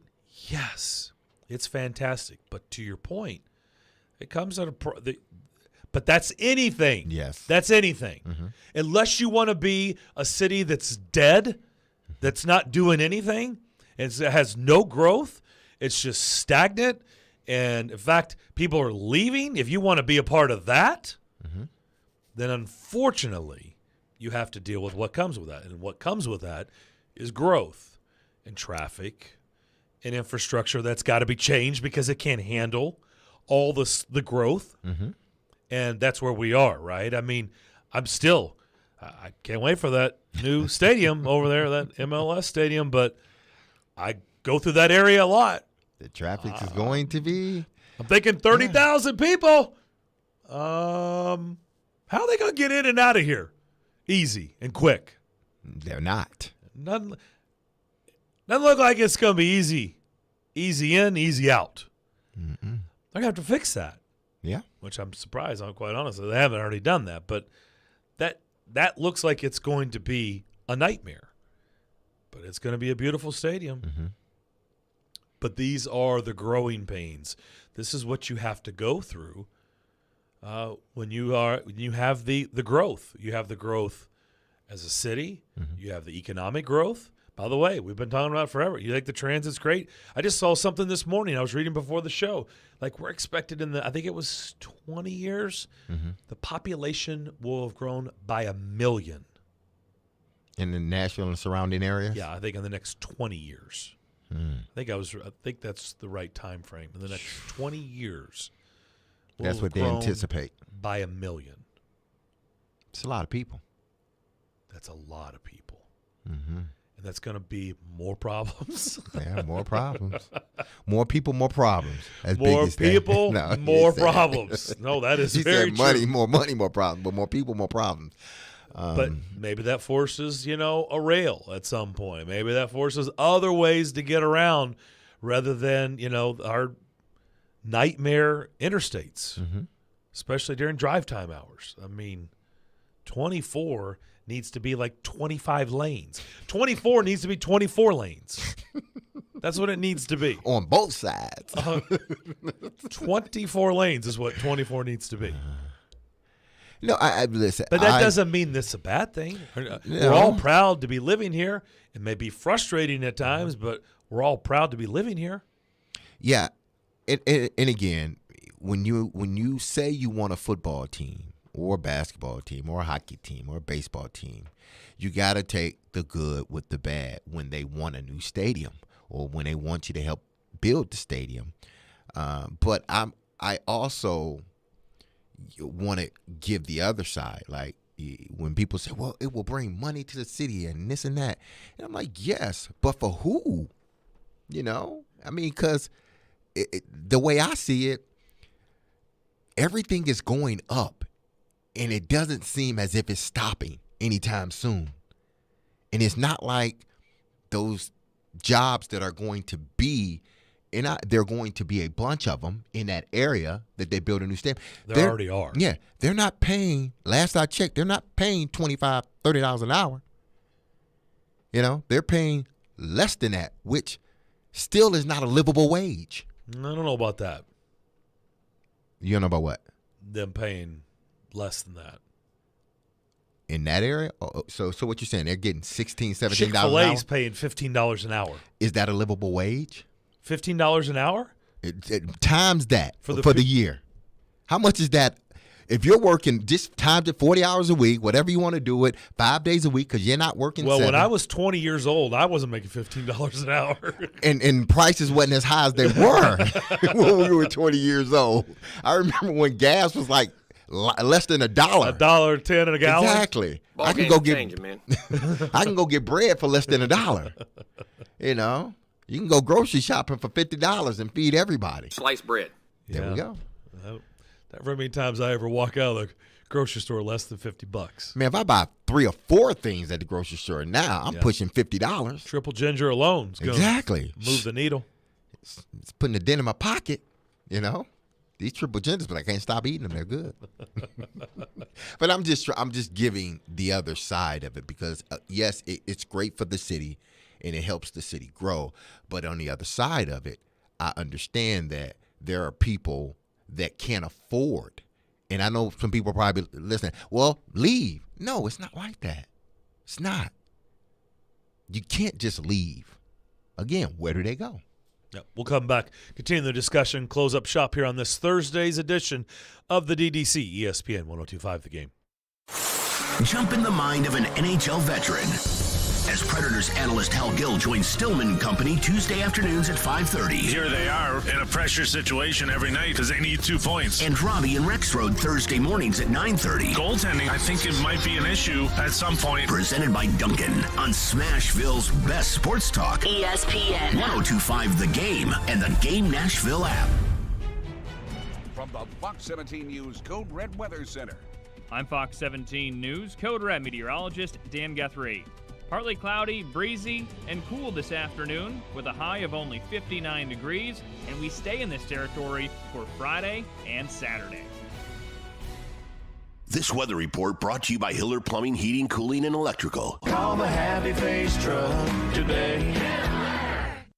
It's that time of year again as college basketball's tournament is finally upon us. From all the latest odds, contests, and player props, BetOnline.net is the #1 source for sports betting needs and info. And it's not just basketball. BetOnline.net is your continued source for all your sporting wagering information needs, including live betting and your favorite Vegas casino games. BetOnline.net remains the best spot for sports scores, podcasts, and news this season. BetOnline.net, where the game starts. Hey everybody, it's me, Chase McCabe, and I'm so excited to be talking about my go-to drink when I'm out and about, Screwball Peanut Butter Whiskey. Screwball is the first and most awarded peanut butter whiskey in the world. It's an original, just like me, the suit. I take Screwball as a shot, but it's great on the rocks, in an old-fashioned, an espresso martini, and many more. So next time you're out and about, ask for Screwball Peanut Butter Whiskey. Enjoy responsibly. Copyright 2022, Screwball Spirits, LLC, San Diego, California. Whiskey with natural flavors, 35% alcohol by volume. Hey, it's Jared from my friends at Hiller. Hiller is giving away free vacations for you and your family this month. With every purchase of a new whole home generator or select new HVAC systems, Hiller is giving you a free week-long vacation. With every purchase of a new tankless water heater, they're going to give you a free weekend vacation. And they're giving you a Visa Rewards card to help pay for gas to get you there. Choose from over 400 Marriott, Wyndham, Hilton, or Hyatt hotel properties. Take advantage of this unbelievable deal while you can. These deals are only available for a limited time, so schedule today. Visit happyhiller.com for all of the details. Cutting the price of your wireless bill feels good, really good. Actually, it feels great. You should try it out. So cut your bill by switching to Straight Talk Wireless, now offering our $45 Silver Unlimited plan with 5 gigabytes of hotspot and nationwide 5G on America's largest, most dependable networks. The $45 Silver Unlimited plan from Straight Talk. Straight Talk Wireless. No contract, no compromise. A month equals 30 days. See terms and conditions at straighttalk.com. 5G capable device required. Actual availability, coverage, and speed may vary. Want your biggest possible tax refund this year? Jackson Hewitt and Walmart have an offer you won't want to miss. Your Jackson Hewitt Tax Pro will prepare your federal return for as little as $59 and no more than $179. Taxes done where you shop. Your biggest federal refund guaranteed for no more than $179. Stop by Jackson Hewitt in any participating Walmart store today because this offer won't last. Terms apply.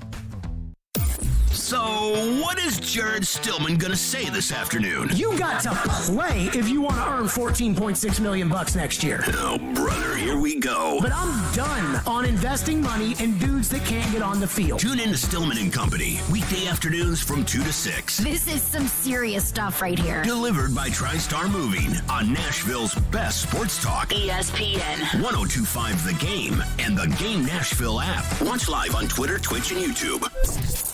If you've missed any of today's show, just search Darren, Donick, and Chase on Apple, Spotify, or on your favorite podcast platform. Well, it's not yet. It's close. It is. It's close.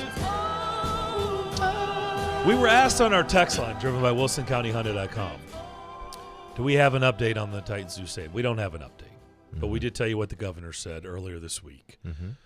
And I know it's gone a little bit quiet. I don't know what that means. My guess is they're still working, trying to. Because to your point, like, and when we've talked about this, I've said this over and over again. Like, that's if you're going to do this, which it's very clear they're going to do this, and they needed to do this. This needs to happen. It's not. The longer you wait, the price just always going to go. To your point, it's just going to keep going up. So there's no reason to keep delaying this. Quite honestly, this is the conversation. You know, they could have saved themselves a lot of money if they did this, been moving forward on this about 2 years ago, 2-3 years ago, right? They could have saved themselves a lot of money instead of renovating. Instead of doing having what they that did, silly notion of renovating a stadium that does not need to be. And what did I say the entire time? The minute that came out, wrong, bad decision. Just bad decision. Just build another one. Horrible decision. That is not a you don't renovate that place. Okay, you got it on the cheap.